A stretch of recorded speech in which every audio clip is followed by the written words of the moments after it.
جی السلام علیکم ورحمۃ اللہ وبرکاتہ نحمدہ ونصلی ونسلم علی رسولہ الکریم واشہد ان لا الہ الا اللہ وحدہ لا شریک لہ واشہد ان محمدا عبدہ ورسولہ اما بعد۔ جی آپ کا سوال یہ ہے کہ نفلی عبادات میں کیا افضل ہے، نماز پڑھنا نفل پڑھنا افضل ہے یا قرآن مجید کی تلاوت کرنا افضل ہے؟ دیکھیں، جب نفلی عبادت ہوتی ہے تو اس میں ہم اپنی طرف سے کسی چیز کو فضیلت نہیں دے سکتے ہیں۔ انسان کا جس چیز میں زیادہ اخلاص ہو رہا ہو وہی افضل ہے۔ رسول اللہ صلی اللہ علیہ وسلم سے مختلف مواقع پہ یہی پوچھا گیا افضل عمل کون ہے۔ اللہ کے نبی صلی اللہ علیہ وسلم نے مختلف جوابات دیے ہیں اور ہر ایک انسان کو اس کے اعتبار سے جواب دیا گیا کہ اس کے لیے افضل بہتر کیا ہو سکتا ہے۔ اس لیے اس معاملے میں کہ نفل افضل ہیں یا تلاوت افضل ہے، اگر دونوں جمع ہو جائیں کہ نفلوں میں تلاوت ہو رہی ہو تو یہ سونے پہ سہاگا ہے، یہ اصل سب سے افضل تو چیز یہی ہے۔ لیکن اگر ان کو مقابلے میں کیا جائے، وہ پڑھیں یا وہ پڑھیں، تو انسان یہ دیکھے کہ اس کو زیادہ اخلاص کس چیز میں ہے، وہ پڑھنا چاہیے۔ جزاکم اللہ احسن الجزاء۔ تو سر آپ کا سوال یہ ہے کہ ایک شخص جو قرآن مجید صحیح نہیں پڑھتا ہے اور نماز بہت جلدی پڑھتا ہے تو اس کے پیچھے نماز پڑھنی چاہیے نہیں پڑھنی چاہیے؟ دیکھیں، اس میں دو مسئلے ہیں۔ ایک مسئلہ یہ ہے کہ پہلے نمبر پہ کہ نماز میں اطمینان سے پڑھنا یہ نبی صلی اللہ علیہ وسلم کا حکم ہے، اور نماز کا ایک رکن بھی اسے کہا گیا ہے، اس لیے کہ رسول اللہ صلی اللہ علیہ وسلم ایک دفعہ مسجد میں تشریف فرما تھے، ایک صحابی آئے، انہوں نے قریبی 2 رکعتیں نماز پڑھی اور پھر رسول اللہ صلی اللہ علیہ وسلم کو سلام کیا۔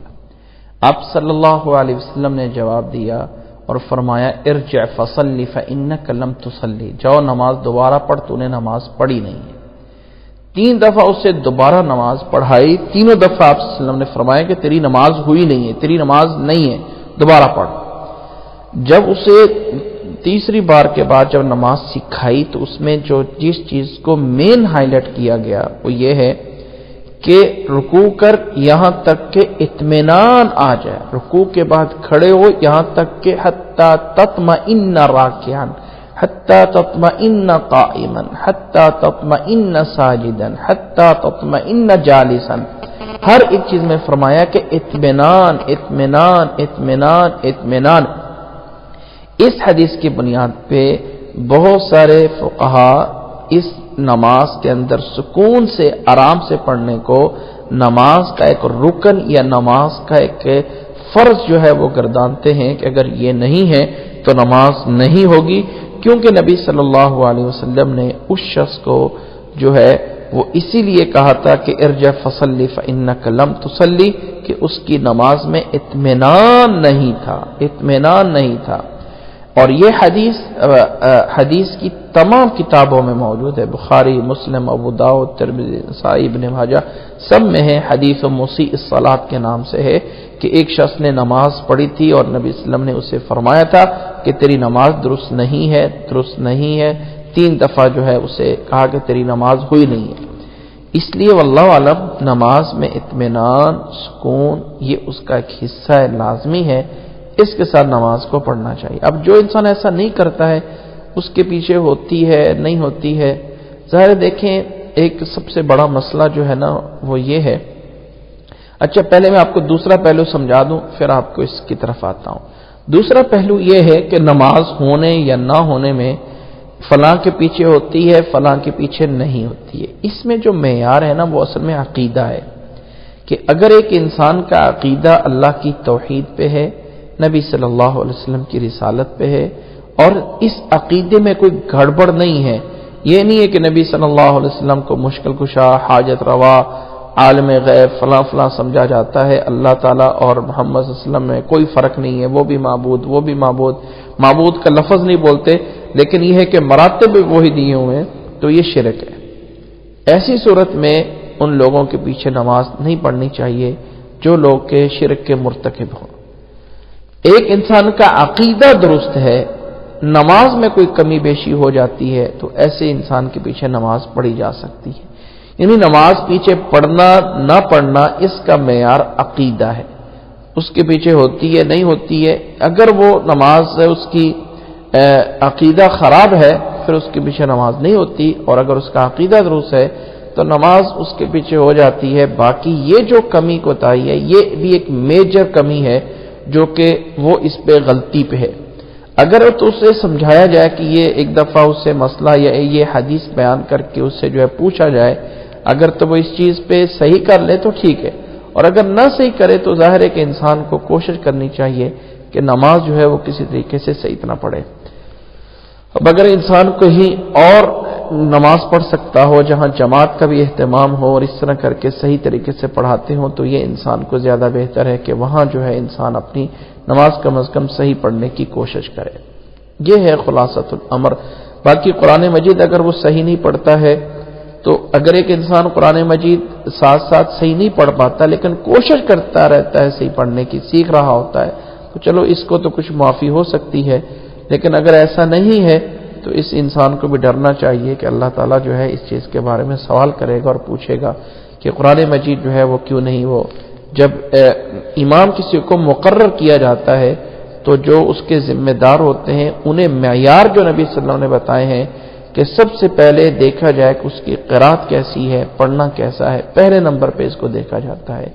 یہ شرط لازم ہوتی ہے۔ ان چیزوں کو اگنور نہیں کرنا چاہیے۔ اب آپ کا خلاصہ سوال پہ تھا، نماز ہوتی ہے نہیں ہوتی ہے۔ نمبر 1 عقیدہ دیکھ لیں، اگر صحیح نہیں ہے تو نہیں ہوتی ہے۔ نمبر 2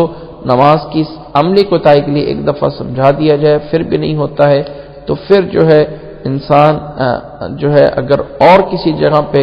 انسان کو نماز صحیح طریقے سے مل سکتی ہو جماعت سے تو وہ زیادہ بہتر ہے۔ جزاک اللہ خیر۔ جی نیکسٹ آ سکتے ہیں سسٹر۔ پہلے ان کا جو سسٹر آپ سے پہلے آئی تھی ان کا ایک دو سوال رہ گئے تھے، میں پہلے ان کا جواب دے دوں۔ ایک ان کا سوال جلدی میں یہ بھی تھا، اگر وہ اس وقت سن رہی ہیں تو ایک ان کا سوال یہ بھی تھا کہ صبح و شام کی دعاؤں کے بارے میں کچھ بتا دیں۔ تو صبح و شام کی جو دعائیں ہیں اس کے بارے میں ایک کتاب ہے، اس کا نام ہے حصن المسلم، صاد اور نون، حصن المسلم کتاب کا نام ہے۔ اس میں جو ہے وہ دعائیں جمع کی گئی ہیں، آپ اس کو اگر لے لیں تو یقیناً وہ جو ہے زیادہ مفید ہے، اس میں صبح و شام کی سب دعائیں جو ہیں وہ نوٹ ہیں۔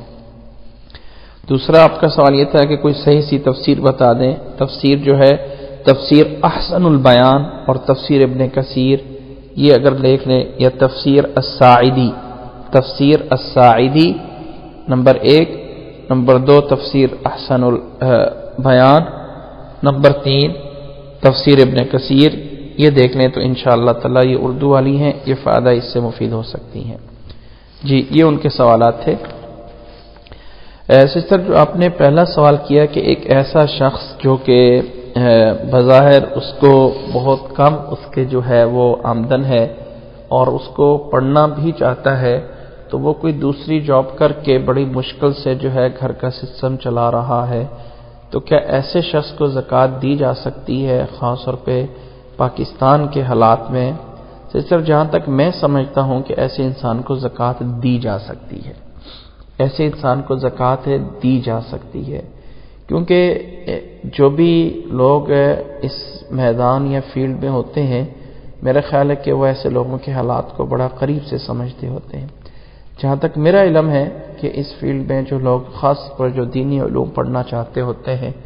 یا جو ان کے مسائل ہوتے ہیں وہ بہت بڑے بڑے ہوتے ہیں، عام لوگ بعض دفعہ وہ سمجھتے بھی نہیں ہیں ان کے مسائل، اور وقتاً اگر کوئی ایسا ضرورت مند ہے اور وہ اپنی اس تعلیم کو آگے جاری رکھنا چاہتا ہے اور اس کے لیے گھریلو مسائل ہیں اور جو اس کی آمدن ہے اس سے اس کا نظام نہیں چل سکتا ہے،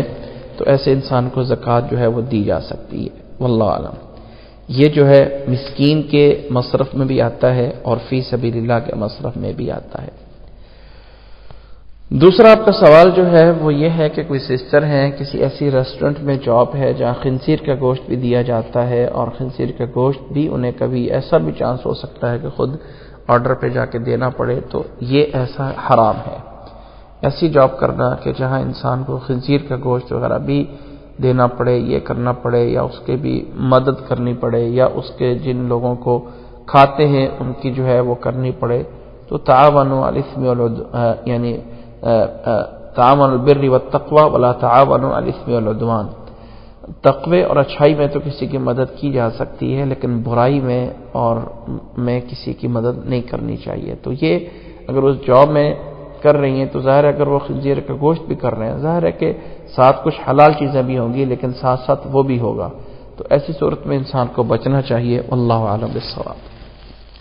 جی نیکسٹ آ جائیں۔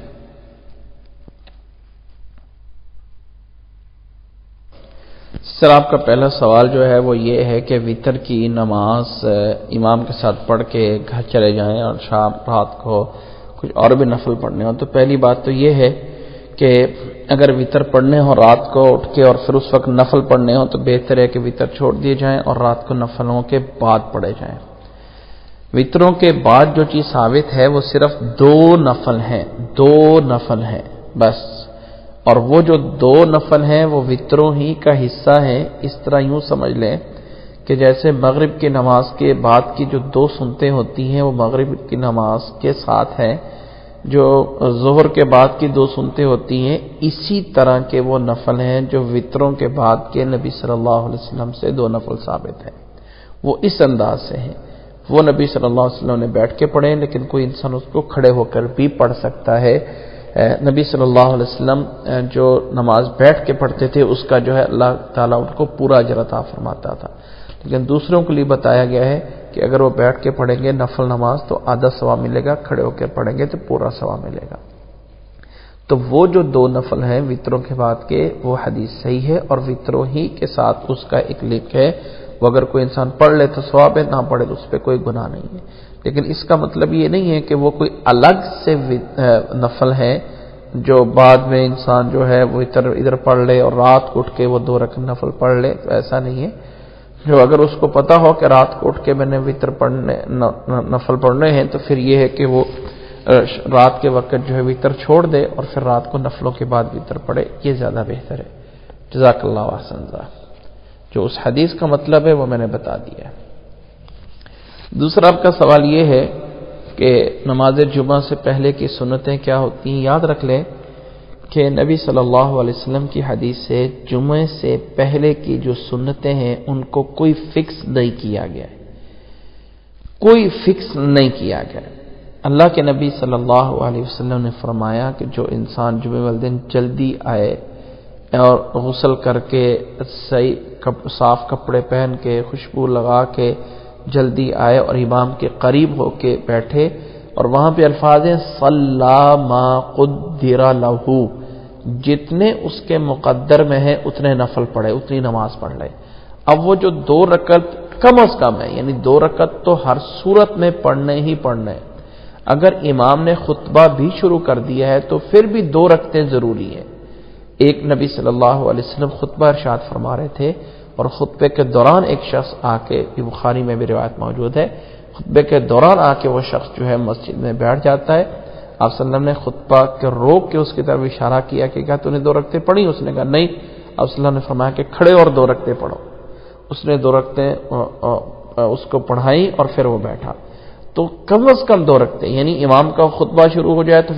پھر تو 2 پہ ہی کفایت کرنی ہے۔ خطبہ اور اذان سے پہلے اگر مسجد میں چلے گئے ہیں تو پھر کم از کم 2 ہیں، زیادہ کی کوئی لمٹ نہیں ہے۔ 2 کر کے 4 پڑھ لیں، 2 کر کے 6 پڑھ لیں، 2 کر کے 8 پڑھ لیں، 2 کر کے 20 پڑھ لیں، 2 کر کے 100 پڑھ لیں، جتنی مرضی پڑھ لیں۔ صلی ما قدر لہ، جتنے اس کے مقدر میں ہے، جتنے اس کے لیے آسانی ہے وہ نماز پڑھے۔ یہ حدیث کے الفاظ ہیں۔ جمعے کی نماز کے بعد جو ہے وہ نبی صلی اللہ علیہ وسلم سے 4 رکعتیں پڑھنا بھی ثابت ہے اور 2 رکعتیں پڑھنا بھی ثابت ہے، لیکن ایسا نہیں ہے کہ 4 بھی پڑھ لی جائے اور 2 بھی پڑھ لی جائے، نہیں۔ 4 نبی صلی اللہ علیہ وسلم نے جمعے کی نماز کے بعد مسجد میں ہی سنتیں پڑھی تو آپ نے 4 رکعتیں پڑھی تھی 2 کر کے، 4 پڑھنی تو وہ بھی 2 کر کے، اور اللہ کے نبی صلی اللہ علیہ وسلم نے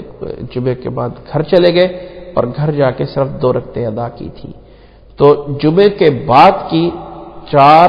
یا 2، ٹھیک ہے، اور 4 ہے تو وہ بھی 2 کر کے، اور جمعے کی نماز سے پہلے اذان ابھی خطبہ شروع نہیں ہوا ہے تو کوئی لمٹ نہیں ہے، 2 پڑھیں 3، وہ جتنی بھی پڑھیں گے، چاہے ان کا نام سنت رکھ لو چاہے ان کا نام نفل رکھ لو، یہ جو لفظ سنت ہے یا لفظ نفل ہے اس میں کوئی فرق نہیں ہے، سنت نفل ہوتی ہے اور نفل سنت ہوتا ہے، یہ بس تھوڑا سا فرق اس طرح کر کے شروع میں فقہا نے کوئی کیا تھا، اور آہستہ آہستہ کہ پورا ایک ہم نے سمجھ لیا کہ سنت ایک نماز ڈیفرنٹ ہے اور نفل ایک نماز ہی ڈیفرنٹ ہے، ایسا نہیں ہے، سنت اور یا نفل نماز جو ہوتی ہے وہ ایک ہی ہوتی ہے۔ جزاکم اللہ احسن الجزاء۔ جی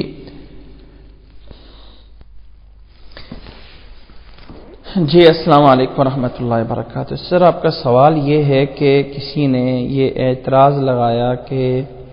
جو یعنی یہ ہے زکوٰۃ جو ہے اس میں سونے کا چاندی کا ذکر آیا ہے اور اس میں تو یہ ذکر نہیں ہے یعنی اس کا درہم یا دینار کا، تو اس کا مطلب ڈالر پہ اور روپے پہ زکوٰۃ کیسے ہوگی؟ سر میرا خیال یہ ہے کہ اصل میں جس نے یہ سوال کیا ہے اس کو حدیث کا کوئی علم نہیں ہے اور قرآن کا بھی کوئی علم نہیں ہے۔ نمبر 1، قرآن مجید نے کہیں بھی سونا چاندی پہ زکوٰۃ ہے نہیں ہے، اس کا کوئی ذکر نہیں کیا ہے۔ سونے چاندی پہ زکوٰۃ سونے پہ ہے، چاندی پہ ہے، قرآن نے کہیں بھی تذکرہ نہیں کیا، نہ ہی سونے کا نام لیا ہے نہ ہی چاندی کا نام لیا ہے، اور حدیث میں بھی نہ سونے کا ذکر ہے نہ چاندی کا ذکر ہے، یہ بھی نوٹ کر لیں۔ اسے کہو کہ حدیث میں بھی نہ سونے کا ذکر ہے، لفظ سونا جسے ذہب کہا جاتا ہے، اور نہ ہی چاندی جس کے فضہ کہا جاتا ہے، ان الفاظ سے حدیث نہیں ہے۔ حدیث کے جو الفاظ ہیں میں وہ آپ کو پڑھ کے سنا دیتا ہوں۔ حدیث کے الفاظ ہیں نبی صلی اللہ علیہ وسلم سے درہم اور دینار، حدیث کے الفاظ ہیں درہم اور دینار، کیونکہ اس دور میں درہم اور دینار سونے چاندی کے سکے تھے، اس لیے سونا چاندی جو ہے اس میں ایڈ ہوتا ہے۔ حدیث کے الفاظ یہ ہیں، حضرت علی رضی اللہ تعالی عنہ نے فرمایا کہ رسول اللہ صلی اللہ علیہ وسلم نے فرمایا فَإِن كَانَتْ لَكَ مِئَةَ دِرْهَمٍ، اگر آپ کے پاس 200 درہم ہوں اور ان پر جو ہے 1 سال گزر گیا ہے تو ان سے 5 درہم آپ زکوٰۃ دیں گے، اور وَلَيْسَ عَلَيْكَ شَيْءٌ یعنی فِي الذَّهَبِ، اور سونے میں آپ پہ کوئی زکوٰۃ نہیں یہاں تک کہ آپ کے پاس 20 دینارن 20 دینار ہو جائیں، 20 دینار ہو جائیں۔ فَإِذَا كَانَ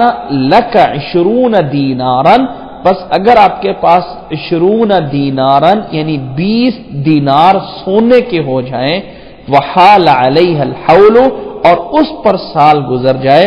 فَفِيهَا نِصْفُ دِينَارٍ، تو اس میں نصف دینار زکوٰۃ ہے، فَبِحِسَابِ ذَلِكَ، روایت ابو داود میں جلد نمبر 2 صفحہ نمبر 100 پر موجود ہے۔ اصل چیز جو یہ ہے کہ اب یہاں پہ حدیث میں دیکھیں تو یہاں پہ تو لفظ درہم دینار کا ہے، اب کوئی انسان کا سونا چاندی کہاں سے آ گیا جی پھر اگر درہم دینار ہے، تو اصل بات یہ ہے کہ نبی صلی اللہ علیہ وسلم کے دور میں یہ سونا اور چاندی ہی نقدی سمجھا جاتا تھا، اور اسی حدیث میں سونے کا لفظ اس انداز سے موجود ہے کہ اللہ کے نبی صلی اللہ علیہ وسلم نے فرمایا وَلَيْسَ لَكَ فِي الذَّهَبِ، اور سونے میں زکوٰۃ نہیں ہے یہاں تک کہ 20 دینار ہو جائیں، تو اس کا مطلب سونا دینار یہ ساری چیزیں ایک ہی کیٹیگری میں آتی ہیں۔ اسی طرح حدیث میں 200 درہم چاندی کو کہا گیا ہے، تو چاندی کا لفظ ڈائریکٹ نہیں بولا گیا، 200 درہم بول کے پھر چاندی مراد لی گئی ہے، تو یہ معیار ہے۔ ایسا نہیں ہے جو انسان یہ کہتا ہے کہ قرآن میں کہیں سونے چاندی کا ذکر ہے اور کہیں جو ہے وہ ڈالر کا اور روپے کا ذکر نہیں، لہذا اس پہ زکوٰۃ نہیں، تو مجھے یہ بتائیں کہ یہ جو گورنمنٹ نے ہمیں ڈالر یا روپیہ دیا ہوا ہے یہ تو ایک ہمیں پرچی دی ہوئی ہے، یہ تو ایک بہانہ ہے، پرچی دی ہوئی ہے۔ اصل چیز جو یہ ہے کہ جو اسٹیٹ بینک ہوتا ہے وہ یہ کہتا ہے کہ یہ پرچی ہے اور اس کا جو اتنی مقدار کا سونا ہے وہ آپ کا ہمارے پاس پڑا ہوا ہے. اصل چیز یہ ہے کہ یہ نقدیاں روپیہ اب اتنا چلا کہ اب کاغذ کا روپیہ یا کاغذ کا ڈالر یا کاغذ کا ریال ہی اصل نقدی بن گیا. وگرنہ اصل یہ تھا کہ لوگوں کو چونکہ وہ اٹھانا مشکل ہوتے تھے اس لیے جو ہے یہ پرچیاں شروع میں چلیں کہ یہ جو سونا پڑا ہوتا ہے اس کی جگہ پہ اب بھی یہ جو ڈالر یا جو یہ پرنٹڈ ہوتے ہیں یا جو یہ جو روپے پیچھے سے گورنمنٹ پرنٹ کرتی ہے وہ اپنے اس اعتبار سے پرنٹ کرتی ہے کہ اس کے پاس اتنا سونا یا اتنا وہ ہوتا ہے. یہ الگ بات ہے کہ اب ہر ایک نے اپنے اپنے مرضی سے قوانین بنا لیے، لیکن اصل چیز یہ ہے. اور اسلام نے درہم دینار کا لفظ بول کے اس کے اوپر زکوٰۃ سونے چاندی کو مراد لیا ہے، اور درہم دینار ہی کو ہم اس کا وزن نکال کے سونے اور چاندی کا وزن متعین کرتے ہیں. اب اگر کوئی انسان کہے کہ ڈالر نہیں ہے تو پھر ہے کیا چیز؟ اللہ تعالیٰ سمجھنے کی توفیق عطا فرمائے. امید ہے کہ جواب مل گیا. جی اللہ وبرکاتہ. سر ایسے ہے کہ جس سوال کا آپ کو پہلے میں نے جواب دیا تھا، زکوٰۃ جو ہے وہ دی جا سکتی ہے کسی انسان کو تعلیم کے لیے. دیکھیں سسٹر، اگر تو وہ MBA وغیرہ کرنا چاہتا ہے دوسری سائڈ پہ، اور اگر وہ اپنا اس تعلیم کے ساتھ جو اس کا روزگار چل رہا ہے جس سے وہ اپنے گھر کو پوری طرح نہیں چلا سکتا ہے، تو ایسی صورت میں ہم اس کو مسکین کی کیٹیگری میں لے کے آتے ہیں. اور مسکین کو اگر اتنا کمال دیا جائے جس سے وہ اپنا اچھا روزگار کر لے اور تاکہ وہ بعد میں کسی کا محتاج نہ رہے، تو ایسے کو زکوٰۃ دی جا سکتی ہے. یعنی اگر وہ دین کی نہیں بھی پڑھنا چاہتا ہے، کوئی دوسرا پڑھنا چاہتا ہے، لیکن اپنے حالات درست کر کے اپنے صحیح راستے پہ لگانا چاہتا ہے اور وقتی طور پہ وہ محتاج ہے، ضرورت مند ہے، فلاں ہے، اس کے حالات اس کے بغیر نہیں چل سکتے ہیں، تو واللہ عالم جہاں تک میرا خیال ہے کہ دی جا سکتی ہے. دوسرا آپ کا سوال ہے کہ وتر کے بعد استخارہ کی نماز پڑھی جا سکتی ہے. استخارہ ایک ایسا ہے کہ جس وقت انسان کو ضرورت ہو. دیکھیں وتر کے بعد جو فجر تک، یعنی وتر کو آخری نماز بناؤ. پہلی تو بات یہ ہے کہ اگر پڑھنا ہو تو انسان پہلے پڑھ لے، بہتر ہے. لیکن اگر ایک انسان کو اچانک بعد میں یاد آ جاتا ہے تو ہم کوئی ایسا کہنا مشکل ہے کہ وتروں کے بعد فجر تک نماز پڑھنے کی ممانعت ہے، یہ کہنا مشکل ہے. یہ کوئی بھی نہیں کہہ سکتا. نبی صلی اللہ علیہ وسلم نے ایسا نہیں فرمایا، بس یہ کہ وتر کو آخر میں پڑھو. تو اب اس کو اگر بہتر تو یہ تھا کہ وتر آخر میں پڑھتے اگر استخارے پڑھنا. اب پڑھ لیا ہے تو پھر اگر استخارے کی بائی چانس ضرورت پڑ گئی، کوئی اچانک کام کرنا ہے تو اس کی ضرورت پڑ گئی ہے تو پھر پڑھ سکتے ہیں. لیکن اگر اس کو مؤخر کیا جا سکتا ہو تو یہ بہتر ہے. جی دوسرا سوال یہ ہے کہ جو بھی کوئی غیر مسلم ہے، کوئی ہندو ہے، جو بھی ہے، اگر وہ کوئی حلال چیز بنا کے دیتے ہیں، حلال چیز یعنی اس میں پتہ ہے کہ وہ کوئی حرام چیز مکس نہیں کریں گے، حلال چیز مکس کریں گے، تو مٹھائی ہوگی یا کوئی اور بھی چیز ہوگی تو وہ جائز ہے. نبی صلی اللہ علیہ وسلم نے یہود کا دعوت بھی قبول کی تھی یا اس طرح بھی کیا تھا. تو اہل کتاب کا ذبیحہ تو اپنی جگہ پہ حلال ہے، لیکن جو پاکیزہ چیزیں ہیں وہ کسی بھی کی ہوں وہ حلال ہوتی ہیں، بشرط ہے کہ اس میں انہوں نے کوئی اپنی وہ نہ تو اس کو کوئی مذہبی تہوار کے طور پہ بنایا ہوا ہو، کوئی مٹھائی وغیرہ اپنے مذہبی تہوار پہ انہوں نے ہندوؤں نے بنائی اور وہ مسلمانوں کو دے، اس سے بچے جائیں. ویسے اگر حلال چیز کے بنایا ہوا تو اس کے لینے میں کوئی حرج نہیں ہے. نمبر 3، شعبان میں 13، 14 یا 15 کا روزہ اگر اس لحاظ سے رکھا جائے کہ شب برات کی مناسبت سے تو یہ جائز نہیں ہے، یہ بدعت ہے. لیکن اگر اس لحاظ سے رکھا جائے کہ شعبان میں زیادہ سے زیادہ روزے رکھے جاتے ہیں تو پھر وہ 13، 14 یعنی 14، 15 ہی کیوں ہو، پھر وہ کبھی بھی رکھا جائے، پھر زیادہ سے زیادہ شعبان میں روزے رکھیں، پھر صرف 14، 15 نہ ہو، پھر آگے پیچھے سارے روزے رکھیں نا، یعنی جتنا زیادہ ہو سکتے ہیں، پھر صرف یہ کیوں خاص کیا جائے. اور تیسری وجہ یہ ہے کہ اللہ کے نبی صلی اللہ علیہ وسلم ایام 20 کا روزہ رکھتے تھے. ایام 20 جو چاند کے دن ہوتے ہیں، ایام 20 3 دن، یعنی ہر مہینے میں سے ایام 20 جو ہوتے ہیں 13، 14، 15، اس کا جو ہے وہ روزہ رکھا کرتے تھے. اس لحاظ سے اگر کوئی انسان روزے رکھ رہا ہے تو وہ پھر باقی مہینوں کے بھی رکھ رہا ہے، اس لحاظ سے اگر شعبان کے بھی رکھتا ہے تو جائز ہے، ثواب کا کام ہے. لیکن اگر صرف اس مناسبت سے رکھے کہ وہاں کوئی شب برات ہے اور اس لحاظ سے کوئی بڑی فضیلت ہوگی تو یہ جائز نہیں ہے، یہ بدعت ہے. چوتھا سوال یہ ہے کہ نماز کی رکعات کی تعداد جو ہے وہ بتا دی جائے۔ فجر کی 2 سنتیں ہیں اور 2 فرض ہیں۔ ظہر سے پہلے 2 سنتیں بھی ثابت ہیں، 4 بھی ثابت ہیں، اور پھر 4 فرض ہیں، اور پھر 2 سنتیں ہیں۔ عصر سے پہلے 4 سنتیں یا نفل جو ہیں ان کی ترغیب دی گئی ہے، 2 کر کے پڑھے جائیں گے، اور پھر 4 فرض ہیں۔ مغرب سے پہلے 2 نفلوں کی ترغیب دی گئی ہے، اور پھر 3 فرض ہیں اور 2 سنتیں ہیں۔ عشاء کے 4 فرض ہیں، 2 سنتیں ہیں، اور وتر جو ہے وہ ایک رات کی نماز ہے، اس کا عشاء کی نماز سے جو لنک بنایا ہوا ہے وہ نہیں ہے، وہ مستقل ایک نماز ہے جو رات کی نماز ہے، جس کو وتر کی نماز کہا جاتا ہے، جس کی کم از کم 1 رکعت ہے، اور زیادہ جو ہے وہ 13 رکعتوں تک بھی اللہ کے نبی صلی اللہ علیہ وسلم نے وتر پڑھے ہیں۔ جی امید ہے کہ بات سمجھ آ گئی ہوگی۔ جزاک اللہ احسن الجزا۔ جی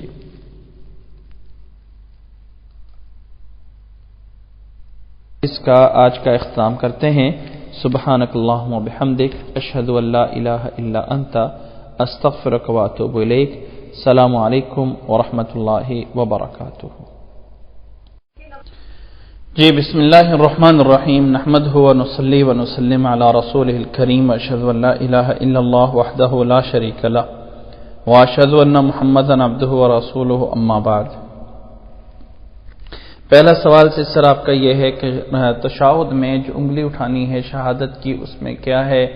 نمبر 1 اس میں کوئی خم ہونا چاہیے، نمبر 2 اس کو ہلانا چاہیے، نمبر 3 اس کو کس وقت اور کب تک اٹھانا چاہیے؟ اس کا جواب یہ ہے، نمبر 1 شہادت کی انگلی شروع التحیات بیٹھنے سے لے کے آخر سلام پھیرنے تک یا کھڑے ہونے تک پورے تشہد میں اٹھانا چاہیے۔ اس کی جو ہے وہ اشہد ان لا الہ الا اللہ کے لفظ پہ اٹھانے کی کوئی دلیل نہیں ہے،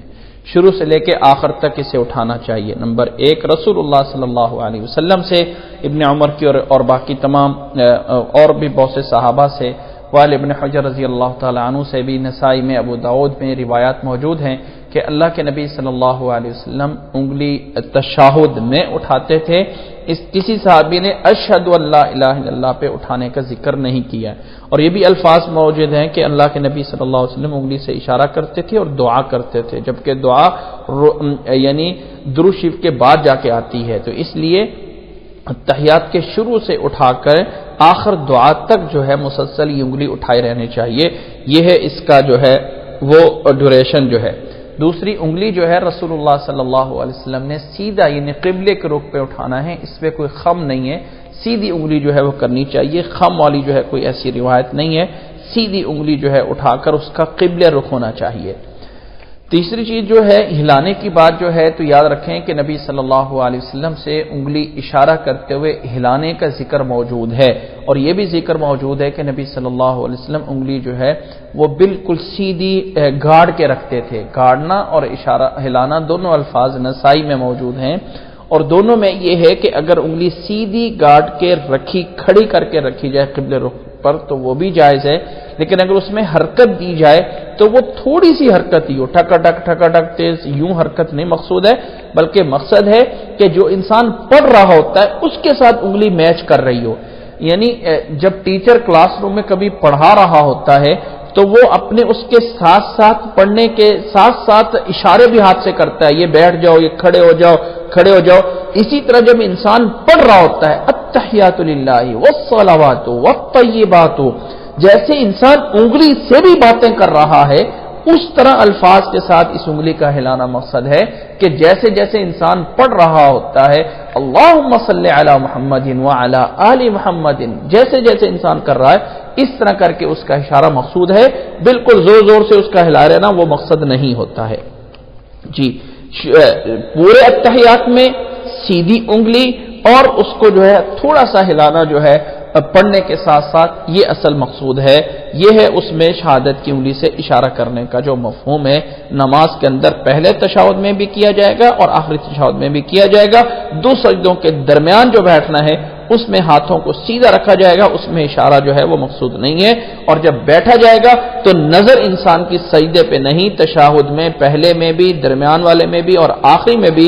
نظر جو ہے وہ اس انگلی پہ رہتی ہے۔ رسول اللہ صلی اللہ علیہ وسلم سے نسائی میں روایت موجود ہے کہ اللہ کے نبی صلی اللہ علیہ وسلم انگلی سے اشارہ کرتے اور نظر جو ہے اس انگلی پہ لگا دیتے۔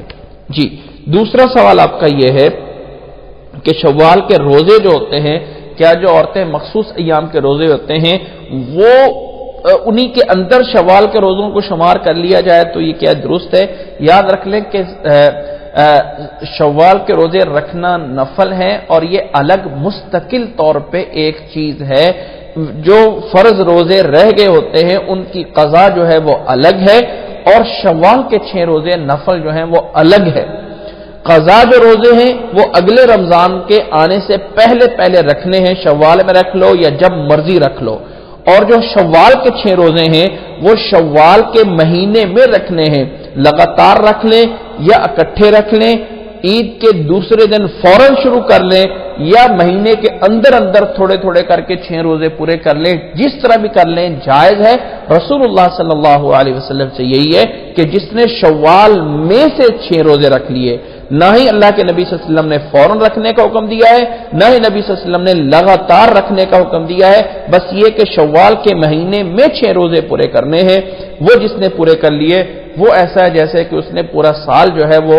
روزے رکھے ہوں، رمضان کے اور دوسرے میلا کے ساتھ، ایسے ہی ہے جیسے اس نے پورے سال کے روزے رکھے ہوں۔ تو یہ نفل اپنی جگہ پہ ہے، رمضان کے چھوڑے ہوئے فرض عورت جو مخصوص ایام کی وجہ سے چھوڑ دیتی ہے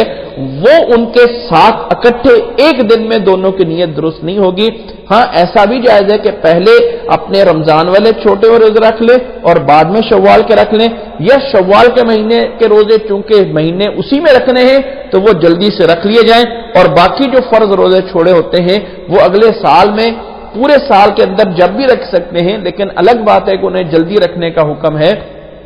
تو وہ بعد میں بھی کسی ٹائم پہ رکھے جا سکتے ہیں، تو اس طرح بھی کیا جا سکتا ہے، دونوں میں کوئی حرج نہیں ہے۔ تیسرا آپ کا سوال یہ ہے کہ قرآن مجید ہاتھ میں اٹھا کر پڑھنے میں ہاتھ نہیں باندھے جاتے ہیں یا نظر نہیں سجدے پہ جاتی ہے تو کیا یہ جائز ہے ناجائز ہے؟ یاد رکھ لیں کہ جو نفل عبادت ہوتی ہے اس میں فرض کی طرح کی کچھ چیزوں میں تخفیف ہو جاتی ہے۔ نبی صلی اللہ علیہ وسلم نفلی نماز جو ہے وہ سواری پہ بیٹھے قبلے کی طرف منہ نہ بھی ہو تو تب بھی نفل نماز پڑھتے رہتے تھے۔ نفل نماز بغیر عذر کے بیٹھ کر پڑھنا بھی جائز ہے، اس لیے نفل نماز میں جو ہے ایسی کوئی عمل کرنے سے اس نماز میں فرق نہیں ہوتا۔ نمبر 2، نماز میں وہ عمل جو نماز کے لیے کیا جاتا ہے اس میں کوئی حرج نہیں ہوتا ہے۔ نماز کے لیے اگر کوئی عمل کیا جا رہا ہوتا ہے تو اس کے لیے جو ہے اس میں کوئی حرج نہیں ہوتا ہے۔ اس لیے اس نماز میں کوئی آئی فون اٹھا کے تاکہ اس سے قرآن مجید پڑھا جا رہا ہو اور وہ اسکرین پہ لا کے یا قرآن مجید اٹھا کے اگر کوئی پڑھا جا رہا ہے تو اس سے جو ہے کوئی حرج نہیں ہوتا ہے۔ نفل نماز میں جو ہے وہ رخصت ہوتی ہے۔ جزاک اللہ احسن الجزاء۔ جی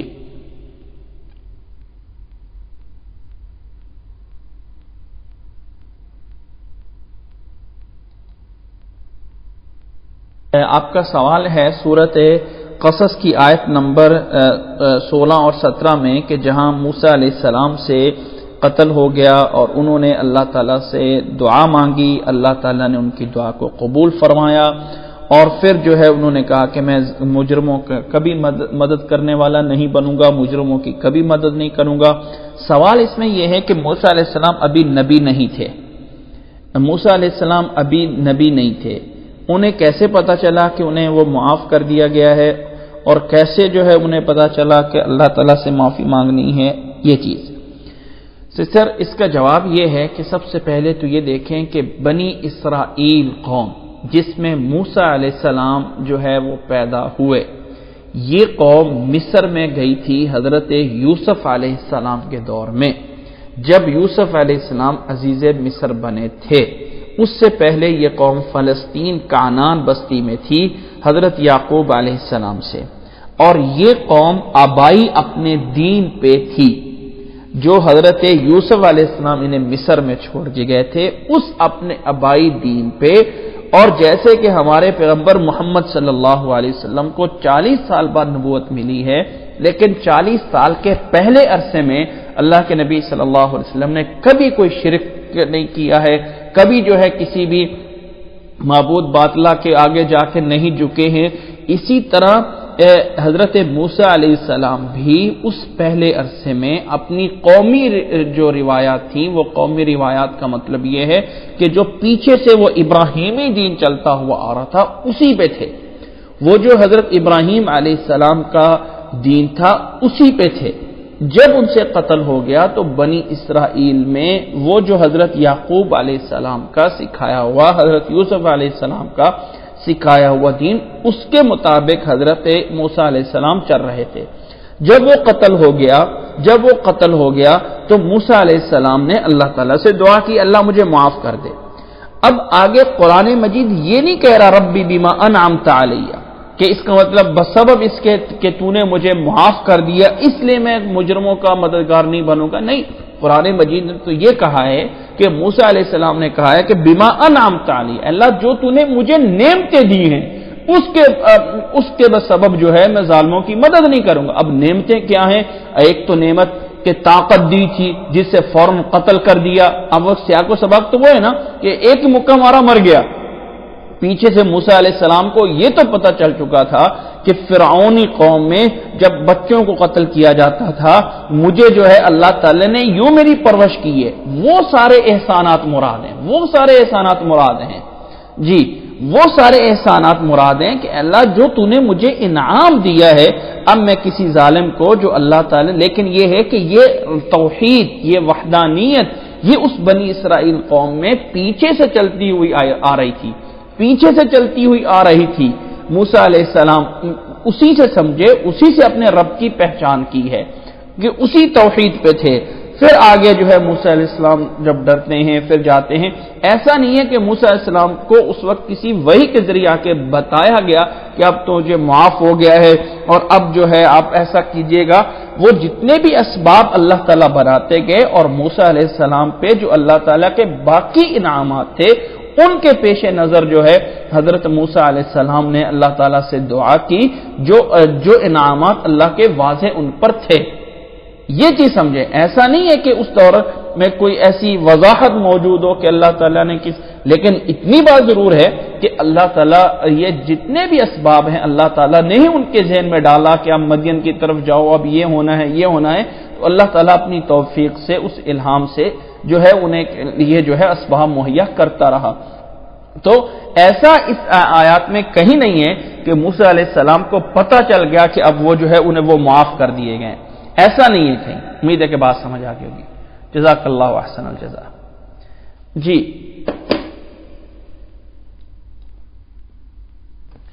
السلام علیکم ورحمۃ اللہ وبرکاتہ۔ سر آپ کا سوال یہ ہے کہ ایک مطلب یہ ہے کہ خاتون ہیں جن کے منہ سے پانی بہت آتا ہے، اب وہ پانی کس طرح، اگر تو تھوک کے انداز میں آتا ہے، تھوک وغیرہ کے انداز میں آتا ہے تو وہ اگر پانی اندر چلا بھی جاتا ہے تو اس سے روزہ نہیں ٹوٹتا ہے۔ جو انسان کے منہ میں تھوک وغیرہ ہوتی ہے وہ جتنی بھی اگر نیچے چلے جائے اس سے روزہ نہیں ٹوٹتا ہے، لیکن اگر بیماری ہے کوئی ایسی کہ جس کا مطلب ان کو کنٹرول کرنا یا اس وجہ سے روزہ رکھنا مشکل ہو رہا ہوتا ہے تو بیمار کو تو اللہ نے رخصت دی ہے، بیمار جو ہے وہ روزہ نہ رکھے اور بعد میں اس کی یعنی بعد میں اگلے رمضان سے پہلے اس کی قضائی دے لے۔ اگر واقعتاً بیماری ہے، ایک بیماری کی وجہ سے تکلیف ہوتی ہے تو بیمار کوئی بھی ہو، چاہے اس کو جسم میں تکلیف ہو، کوئی بھی ہو، کسی طرح بھی ہو، جس بیماری میں روزہ رکھنا مشکل ہو، کوئی بھی اس طرح کی بیماری ہو تو اس میں روزے کی رخصت موجود ہے اور وہ جو ہے روزے کو چھوڑ کے بعد میں سال کے دوران کسی بھی سال کے وقت جو ہے وہ روزہ رکھ سکتی ہیں۔ امید ہے کہ بات سمجھ آ گئی ہوگی۔ اللہ تعالیٰ آپ کو خیر دے۔ جی السلام علیکم ورحمۃ اللہ وبرکاتہ۔ سر آپ کا پہلا سوال یہ ہے کہ جب نماز قائم ہو جائے تو اس وقت جو ہے کیا کوئی اور نماز پڑھی جا سکتی ہے؟ جب اقامت ہو جائے تو اس وقت کوئی دوسری نماز پڑھی جا سکتی ہے یا نہیں پڑھی جا سکتی؟ یاد رکھ لیں کہ نبی صلی اللہ علیہ وسلم سے واضح روایت موجود ہے اذا اقیمت الصلاۃ فلا صلاۃ الا المکتوبہ، فلا صلاۃ الا المکتوبہ۔ نبی صلی اللہ علیہ وسلم سے یہ روایت واضح موجود ہے کہ جب اقامت کہی جاتی ہے تو کوئی اور اس وقت نماز نہیں ہوتی ہے، کوئی اور نماز اس وقت نہیں ہوتی ہے۔ اس لیے یہ جو اس طرح کر کے فجر کی سنتیں امام کی اقامت کے بعد شروع کر دیتے ہیں، یہ صحیح نہیں ہے، اس سے بچنا چاہیے۔ اور جو لوگ اس طرح کر رہے ہوتے ہیں نبی صلی اللہ علیہ وسلم کی حدیث کی مخالفت، ورنہ کیا مطلب ہے اس اقامت کا؟ یہاں تک ہے کہ اگر کوئی انسان پہلے سے سنتیں پڑھ رہا ہو اور پھر اقامت ہو جائے اور اسی مسجد میں موجود ہو تو اسے اپنی نماز چھوڑ کر جو ہے امام کی نماز میں شامل ہونا پڑے گا، کیونکہ اب فرض نماز ہو رہے ہیں، فرض نماز ہو رہے ہیں۔ امام بخاری رحمہ اللہ نے باب قائم کیا ہے کتاب الصلاۃ میں، اور اس میں یہ حدیث لے کے آئے ہیں۔ حدیث جو ہے اس میں اس طرح کے بیان فرمائی ہے کہ نبی صلی اللہ علیہ وسلم کی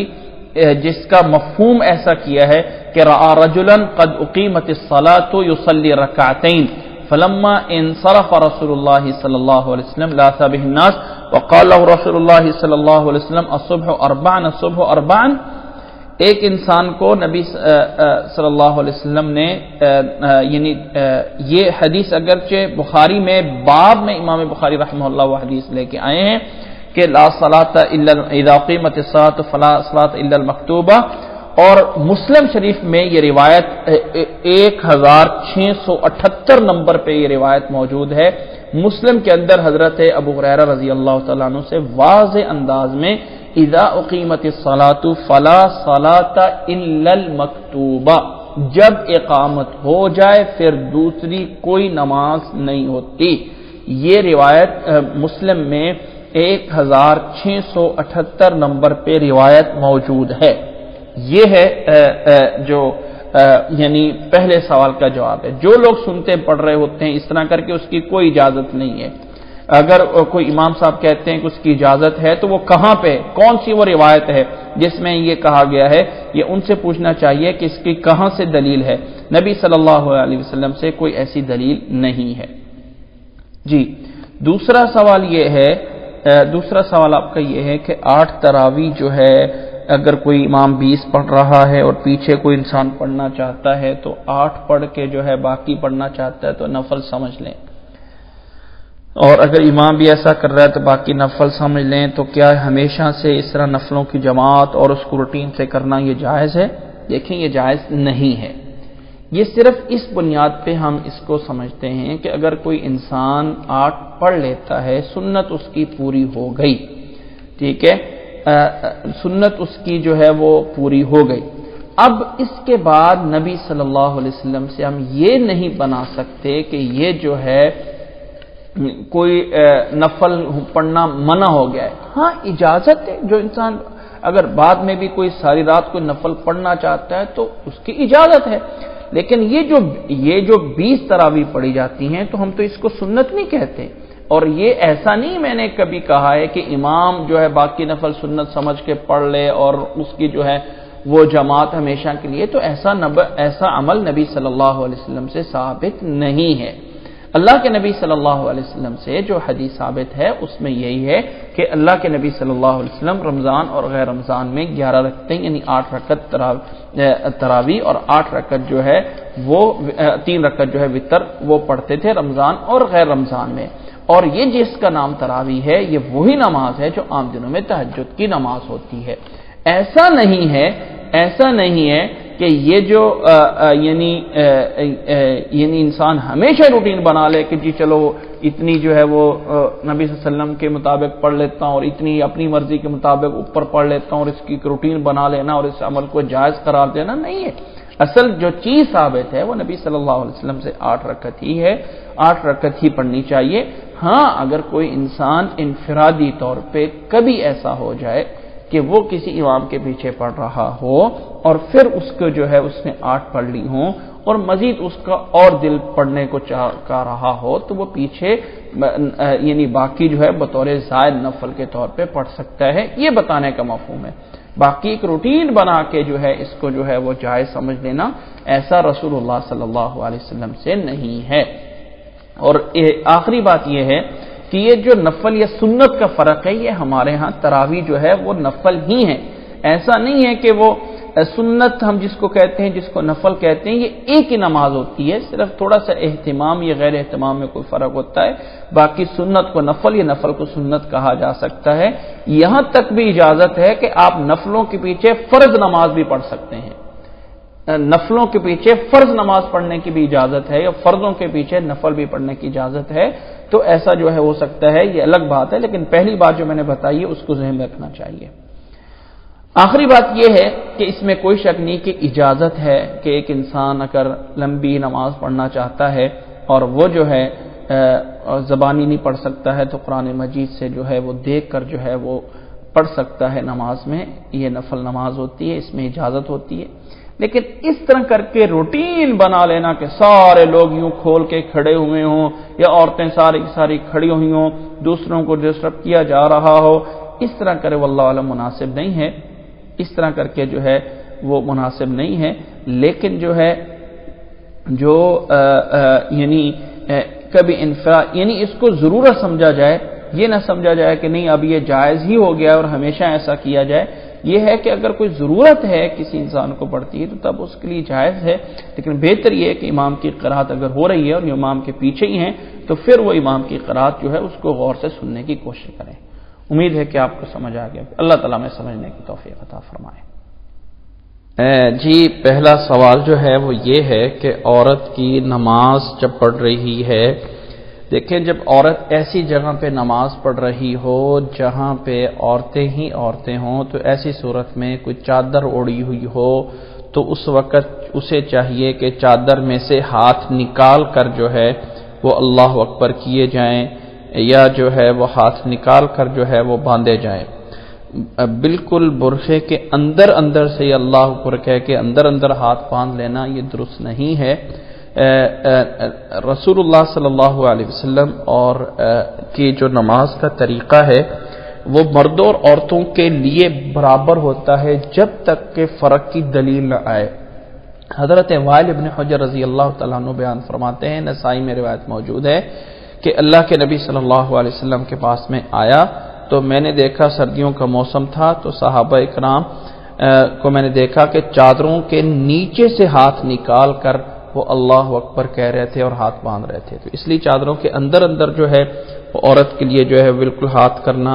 جو ہے وہ جائز نہیں۔ باقی یہ ہے کہ یہ الگ سے حکم ہے کہ نبی صلی اللہ علیہ وسلم نے نماز میں چہرہ ڈھانپنے سے منع فرمایا ہے، یہ حکم ہے جب عورتوں میں نماز پڑھ رہی ہے، مردوں میں نماز پڑھ رہے ہیں۔ ہاں اگر کوئی ایسی جگہ آ جاتی ہے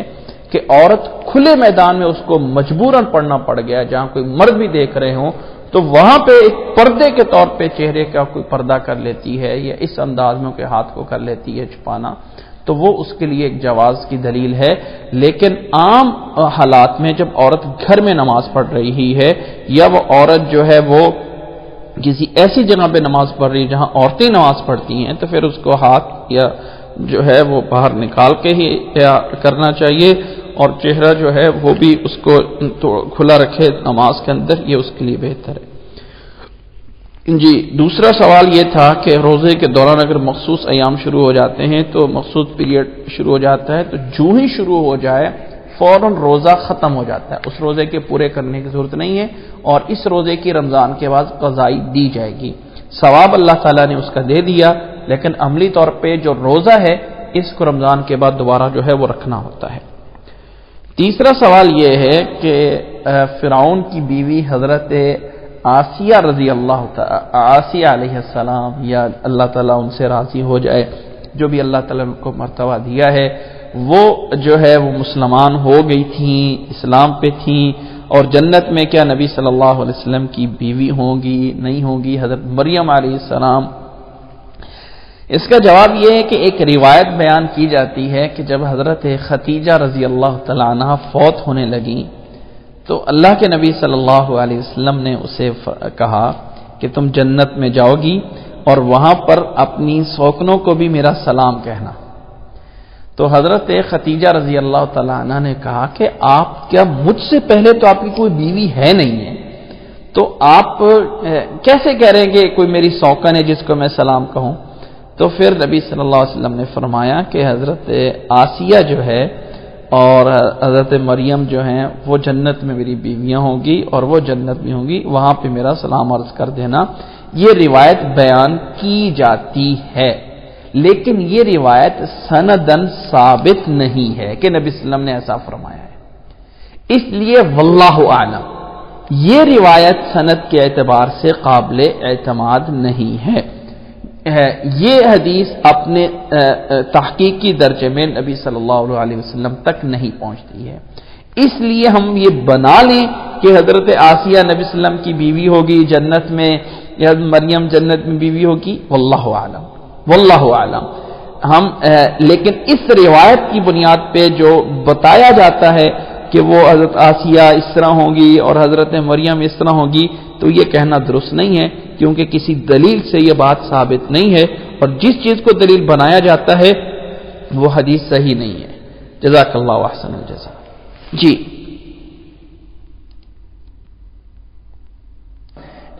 یہ جو ربی ابن لی عندک بیتا فی الجنہ ہے سورۃ تحریم کی آیت، اس میں کوئی شک نہیں کہ فرعون کی بیوی جنتی ہے، لیکن اس آیت کا یہ معنی نہیں ہے کہ وہ نبی صلی اللہ علیہ وسلم کی بیوی ہیں،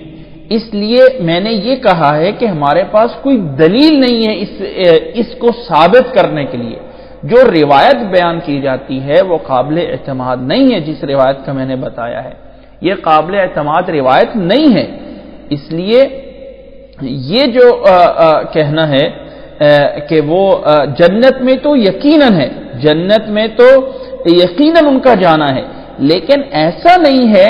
کہ وہ نبی صلی اللہ علیہ وسلم کی بیوی ہوں گی، وہ واللہ اعلم ہے، وہ اللہ تعالیٰ کو پتہ ہے۔ ہمارے پاس نہ ہاں میں کوئی دلیل ہے نہ میں دلیل ہے، لیکن کسی چیز کو ہاں میں ثابت کرنے کے لیے کوئی دلیل لازمی ہوتی ہے، جو کہ ایسا نہیں ہے۔ جزاک اللہ احسن الجزاء۔ جی السلام علیکم ورحمۃ اللہ وبرکاتہ۔ سسٹر آپ کا سوال یہ ہے کہ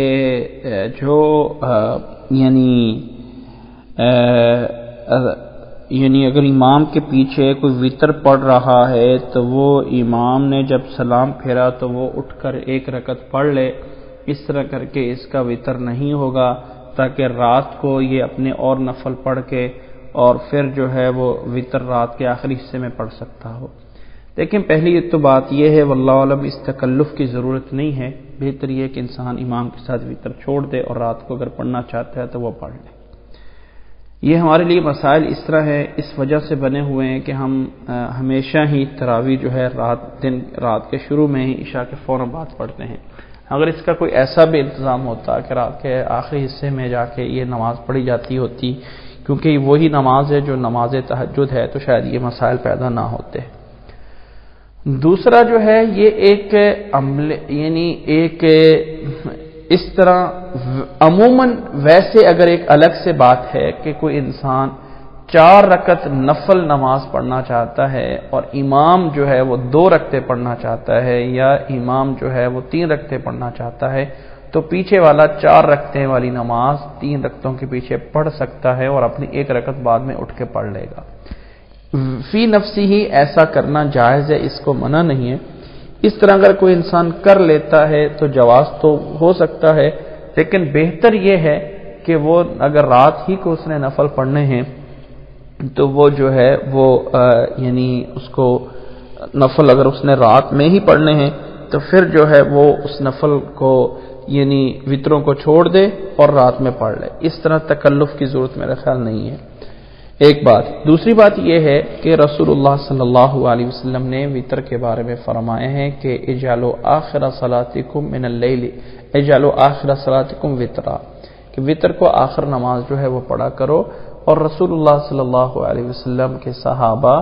جو اللہ کے نبی صلی اللہ علیہ وسلم کے ساتھ نماز پڑھتے تھے، اللہ کے نبی صلی اللہ علیہ وسلم کا اپنا عمل بہت ساری روایات میں یہ ہے کہ رات کے آخری حصے میں جب نماز پڑھے جاتے تھے تو اس وقت وطر کی نماز پڑھے جاتی تھی۔ رہا حضرت ابو ہریرہ رضی اللہ تعالیٰ عنہ کی روایت کہ اوصانی خلیلی بثلاث، میرے خلیل نے، میرے دوست نے، میرے قریبی دوست نے مجھے وصیت کی تھی. تو نبی صلی اللہ علیہ وسلم کی وصیت حضرت ابو ہریرہ رضی اللہ تعالیٰ عنہ کے لیے ایسا ضرور تھی کہ سونے سے پہلے جو ہے وتر ضرور پڑھ لیا کرو. یہ ہوتا ہے انسان کے کچھ ایسے چیزیں ہوتی ہیں جو نبی صلی اللہ علیہ وسلم نے کچھ چیزیں شخصیات کو دیکھ کر بھی دی ہیں.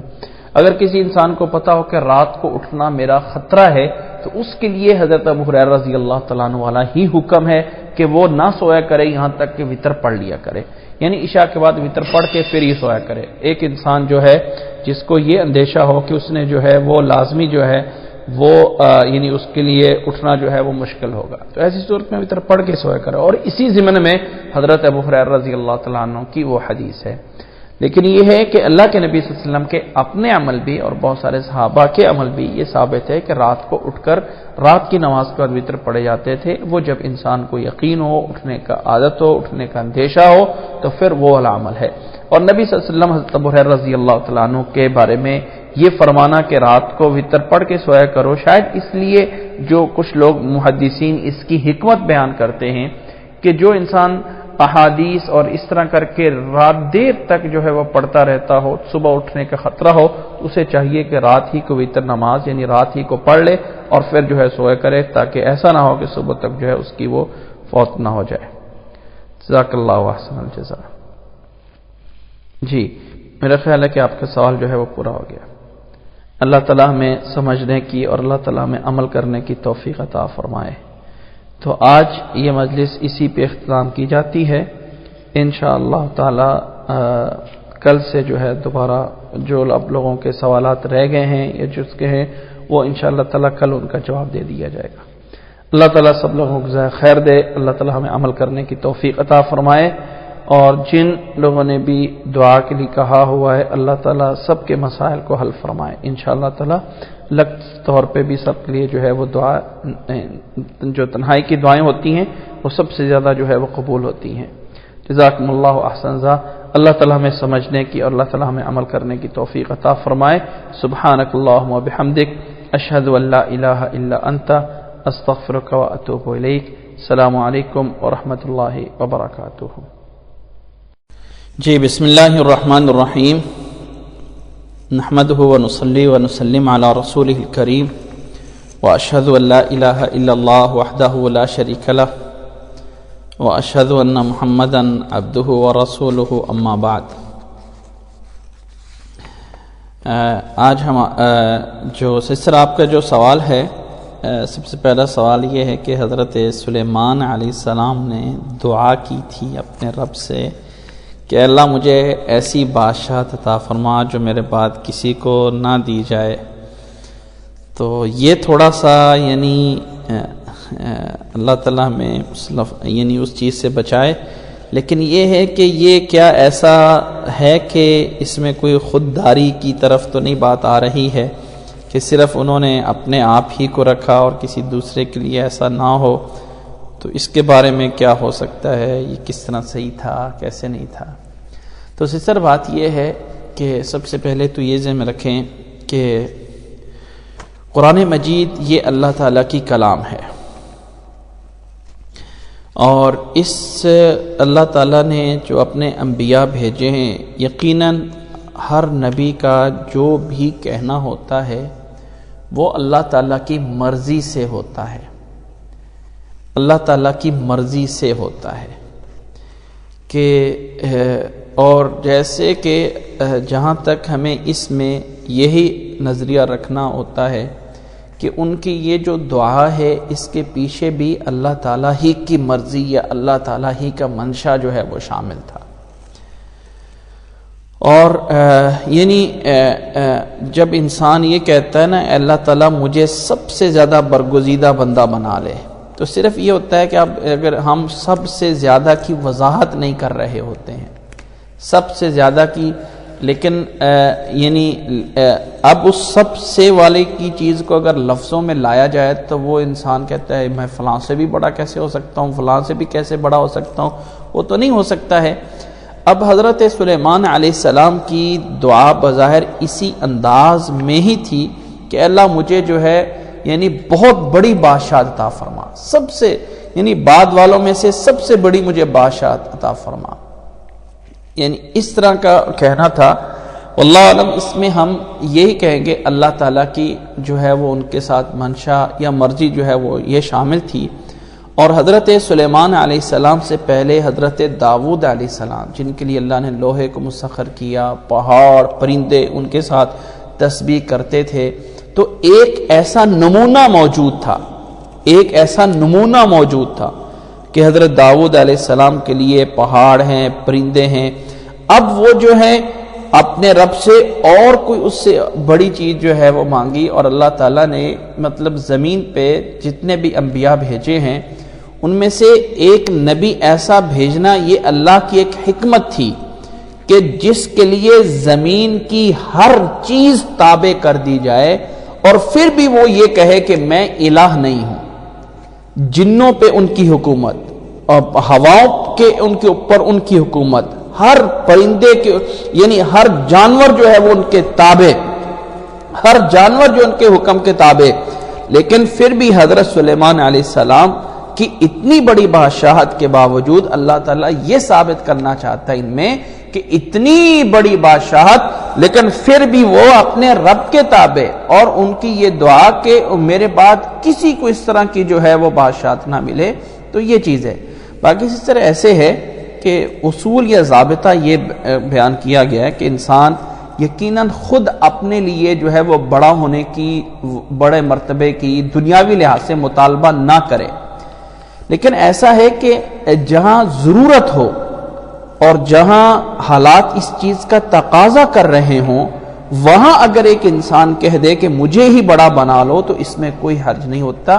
ہاں اس چیز کا مطالبہ کرنا اچھا نہیں ہے، لیکن جب ضرورت پیش آ جاتی ہے تو ایسا مطالبہ برا نہیں ہوتا، جس طرح کہ یوسف علیہ السلام کے بارے میں آتا ہے، جب انہوں نے خواب کی تعبیر بتائی اور پھر جب آگے جو ہے وہ بتایا تو خود کہا کہ اجعلنی علی خزائن الارض، کہ مجھے ہی یہ جو مالیات ہیں اور یہ خزانہ ہے اس کا امیر بھی مجھے ہی مقرر کر دیجئے۔ تو یہاں پتہ ہے کہ آگے حالات یہ آنے ہیں اور یہ بڑا سمجھے طریقے سے اس معاملے کو سنبھالنا ہے، تو اگر کوئی ایسی صورتحال پیدا ہو جاتی ہے تو ایسی صورتحال میں جو ہے وہ انسان خود جو ہے وہ بڑا مرتبہ مطالبہ کر سکتا ہے۔ حضرت سلیمان علیہ السلام کے دور میں اللہ تعالیٰ کی کیا حکمت تھی، کیا مسائل تھے، کیا کس طرح ہیں، لیکن بہرحال ہم جو ہیں جنہیں یہ کہا گیا کہ غیب پہ ایمان لاؤ، کہ بغیر چیزیں سمجھیں ہم ان پہ ایمان لائیں، تو پہلے جتنی بھی امتوں کے بارے میں یہ چیزیں آئی ہوئی ہیں ہم ان کے بارے میں کہیں گے کہ ہم آمنا و صدقنا۔ ہاں ہو سکتا ہے اس وقت کوئی ایسے حالات ہوں کہ جن کے ذریعے میں اللہ تعالیٰ کی اس منشا کے مطابق ان کا وہ مطالبہ کرنا جو ہے وہ درست ہو۔ واللہ عالم بالصواب۔ جیسے سر آپ کا یہ پہلا سوال یہ ہے کہ قرآن مجید میں سورۃ زمر میں آیت نمبر اس کی 27 اور 28 میں جو یہ کہا گیا ہے کہ اللہ نے قرآن مجید میں جو ہے وہ لوگوں کے لیے وَلَقَدْ ضَرَبْنَا لِلنَّاسِ فِي هَذَا الْقُرْآنِ مِنْ كُلِّ مَثَلٍ لَعَلَّهُمْ يَتَذَكَّرُونَ، تاکہ وہ نصیحت حاصل کرے۔ فرمایا قرآنًا عربیًا غیر ذی عوج لعلہم یتقون، تاکہ جو ہے وہ یعنی اس سے جو ہے وہ تقوی اختیار کریں۔ یہ قرآن عربی زبان میں ہے، اس میں کوئی ٹیڑھ پن نہیں ہے، اور تاکہ جو ہے وہ اس سے جو ہے وہ تقوی اختیار کریں۔ سر اس میں کوئی شک نہیں ہے کہ یہ قرآن مجید کے پہلی بات تو اس آیتوں میں یہ ہے کہ قرآن مجید کے دونوں مقصد ہیں، لعلہم یتذکرون بھی ہے اور لعلہم یتقون بھی ہے، تاکہ نصیحت بھی حاصل کی جائے اور تقوی بھی اختیار کیا جائے۔ اور یقیناً ان دونوں آیتوں سے یہ بھی ہے کہ قرآن مجید میں سب کچھ بیان ہوا ہے۔ ضربنا للناس فی ھذا القرآن من کل مثل، ہر ایک چیز کو اللہ نے بیان فرمایا ہے، اور پھر اللہ نے یہ فرمایا ہے کہ یہ قرآن مجید عربی زبان میں ہے اور اس میں کوئی ٹیڑھ پن نہیں ہے، تو یقیناً اس سے ہم مفہوم سے یہ ضرور لے سکتے ہیں کہ قرآن مجید کا سمجھنا، اس پہ تقوی اختیار کرنا، یہ پورا کا پورا انسان مفہوم اس وقت سمجھ سکتا ہے کہ جس وقت انسان جو ہے وہ عربی زبان کو سمجھتا ہو۔ دیکھیں یہ عربی کلام ہے، جب ہم اس کو اردو سے صرف سمجھنے کی کوشش کریں گے نا تو وہ اردو والی باتیں تو ہمارے پاس دماغ میں آ تو سکتی ہیں، لیکن جو قرآن مجید کو عربی سے عربی سمجھنا ہوتا ہے یہ اردو زبان کبھی بھی اس تک، یا انگلش زبان یا جو بھی ہے اس مرتبے تک نہیں پہنچ سکتی ہے۔ باقی زبانوں میں قرآن مجید کا صرف ترجمہ کیا جا سکتا ہے، لیکن قرآن مجید کی جو عربی زبان کی وہ لذت ہے یا عربی زبان کی جو معنویت ہے وہ نہیں جا رہی ہوتی ہے۔ بعض دفعہ ایسا بھی ہو سکتا ہے کہ کبھی کبھی انسان ترجمہ سن کے تھوڑی سی بوریت محسوس کر رہا ہو، لیکن اگر ایک انسان کو عربی آتی ہو اور وہ اس قرآن مجید کو براہ راست اس کی معنویت سے سمجھ رہا ہو تو وہ اس کے کبھی بھی اس کو وہ بوریت محسوس نہیں ہوگی، کبھی بھی اس کے اندر وہ چیز نہیں آئے گی کہ جس میں آپ یہ کہہ لیں کہ ان کو جو ہے وہ کوئی ہلکا سا بھی یہ آ رہا ہو کہ قرآن مجید کیسا ہے۔ اس میں کوئی ایسی تھکاوٹ نہیں آئے گی جب عربی کو عربی سے ہی سمجھا جا رہا ہو۔ تو اللہ تعالی ہمیں اس چیز کی ہمت دے تمام مسلمانوں کو کہ عربی زبان کو سمجھا جائے تاکہ اس کے ذریعے پھر قرآن مجید کو سمجھا جائے، اور اس کے نتیجے میں پھر اللہ تعالیٰ ہمیں تقویٰ دے گا اور اللہ تعالیٰ ہمیں نصیحت حاصل کرنے کی توفیق عطا فرمائے گا۔ یعنی مین اصل پوائنٹ جو ہے وہ اس میں اللہ تعالیٰ نے جیسے فرمایا نا وَلَقَدْ ضَرَبْنَا لِلنَّاسِ فِي هَذَا الْقُرْآنِ مِنْ كُلِّ مَثَلٍ، ہم نے اس قرآن مجید میں ہر ایک مثالیں کھول کے بیان فرمائی ہیں، اور اس حال میں کہ یہ قرآن مجید عربی زبان میں ہے، عربی زبان میں ہونے کے ساتھ اس میں ہم نے سب کچھ بیان فرمایا ہے، جس سے یہ بھی ایک مفہوم نکل سکتا ہے کہ اگر یہ قرآن مجید عربی زبان میں نہ ہوتا، اللہ تعالیٰ قادر تو ہر چیز پہ ہے، لیکن ایک عربی زبان کی خوبی کے لحاظ سے ایک بات ہے کہ اگر یہ قرآن مجید عربی میں نہ ہوتا تو شاید وہ جو ایک ضرب المثل پوری ہے وہ شاید پوری بیان نہ ہو سکتی، کیونکہ یہاں قرآناً عربیاً اس کو جو منصوب لایا گیا ہے اس کا تعلق اسی پچھلے جملے کے ساتھ ہی ہے کہ ہم نے قرآن مجید کو لوگوں کے لیے کھل کر بیان فرمایا ہے، تاکہ جو ہے وہ ہر چیز کو کھل کر بیان کیا ہے کہ وہ نصیحت حاصل کریں۔ اب آگے لعلہم یتذکرون درمیان میں ایک جملہ یعنی اس کا ایک معترضہ کے طور پہ ہے، اور قرآن عربی غیر ذی عوج اس کا تعلق پیچھے جملے سے ہی بن رہا ہے، یعنی اس کا پیچھے والے جملے سے بنانا بھی درست ہے کہ اس حال میں کہ یہ قرآن عربی زبان میں ہے جس میں کوئی ٹیڑھ پن نہیں ہے، تو گویا کہ اس میں کامل ضرب المثل اس میں عربی زبان میں ہونے کی وجہ سے ہوئی ہے، اور اس کے ذریعے نصیحت حاصل کریں، اس کے ذریعے تقوی اختیار کریں۔ تو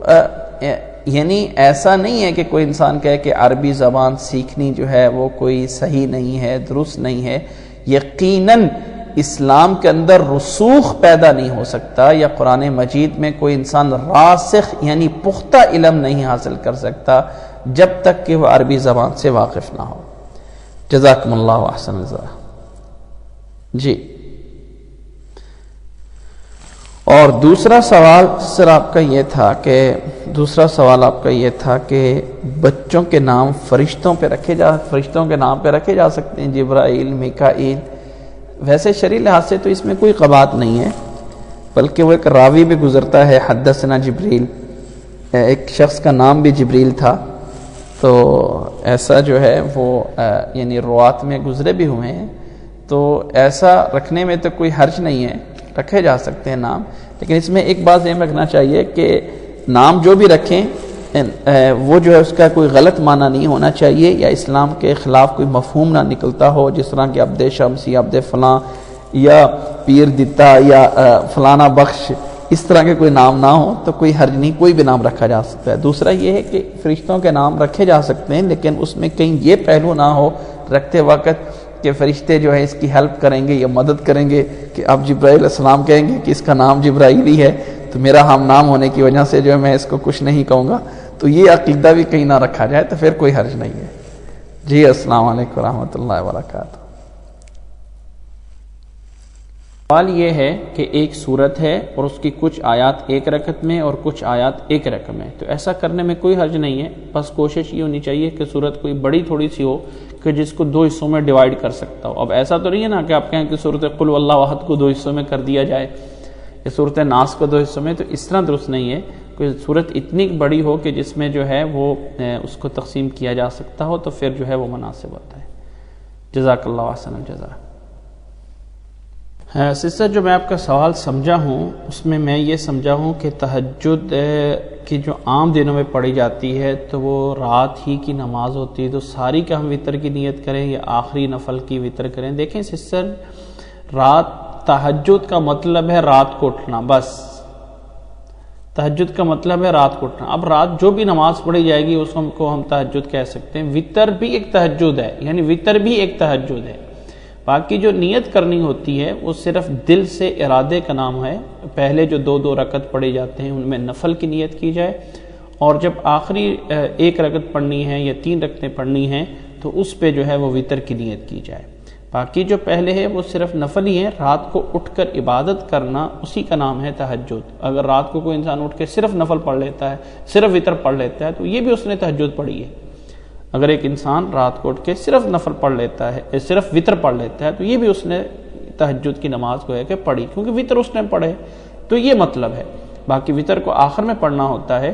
آخر میں ہی پڑھنا ہوتا ہے، اور آخر میں دو کر کے پڑھ کے ایک وطر الگ پڑھ لیا جائے یا 3 اکٹھے پڑھ لیے جائے، دونوں طرح جائز ہے. آخری جب اس نے وطر پڑھنے ہیں تو وہاں پہ جو ہے وہ نیت کر لے. یا 3 وطر پڑھنے ہیں تو 2 الگ پڑھنے ہیں، ایک الگ پڑھنا ہے، تو اس میں بھی جو 2 پہلے پڑھنے ہیں اس میں وطر کی نیت کر لے اور بعد میں ایک میں وطر کی نیت کر لے، تو یہ بھی جائز ہے.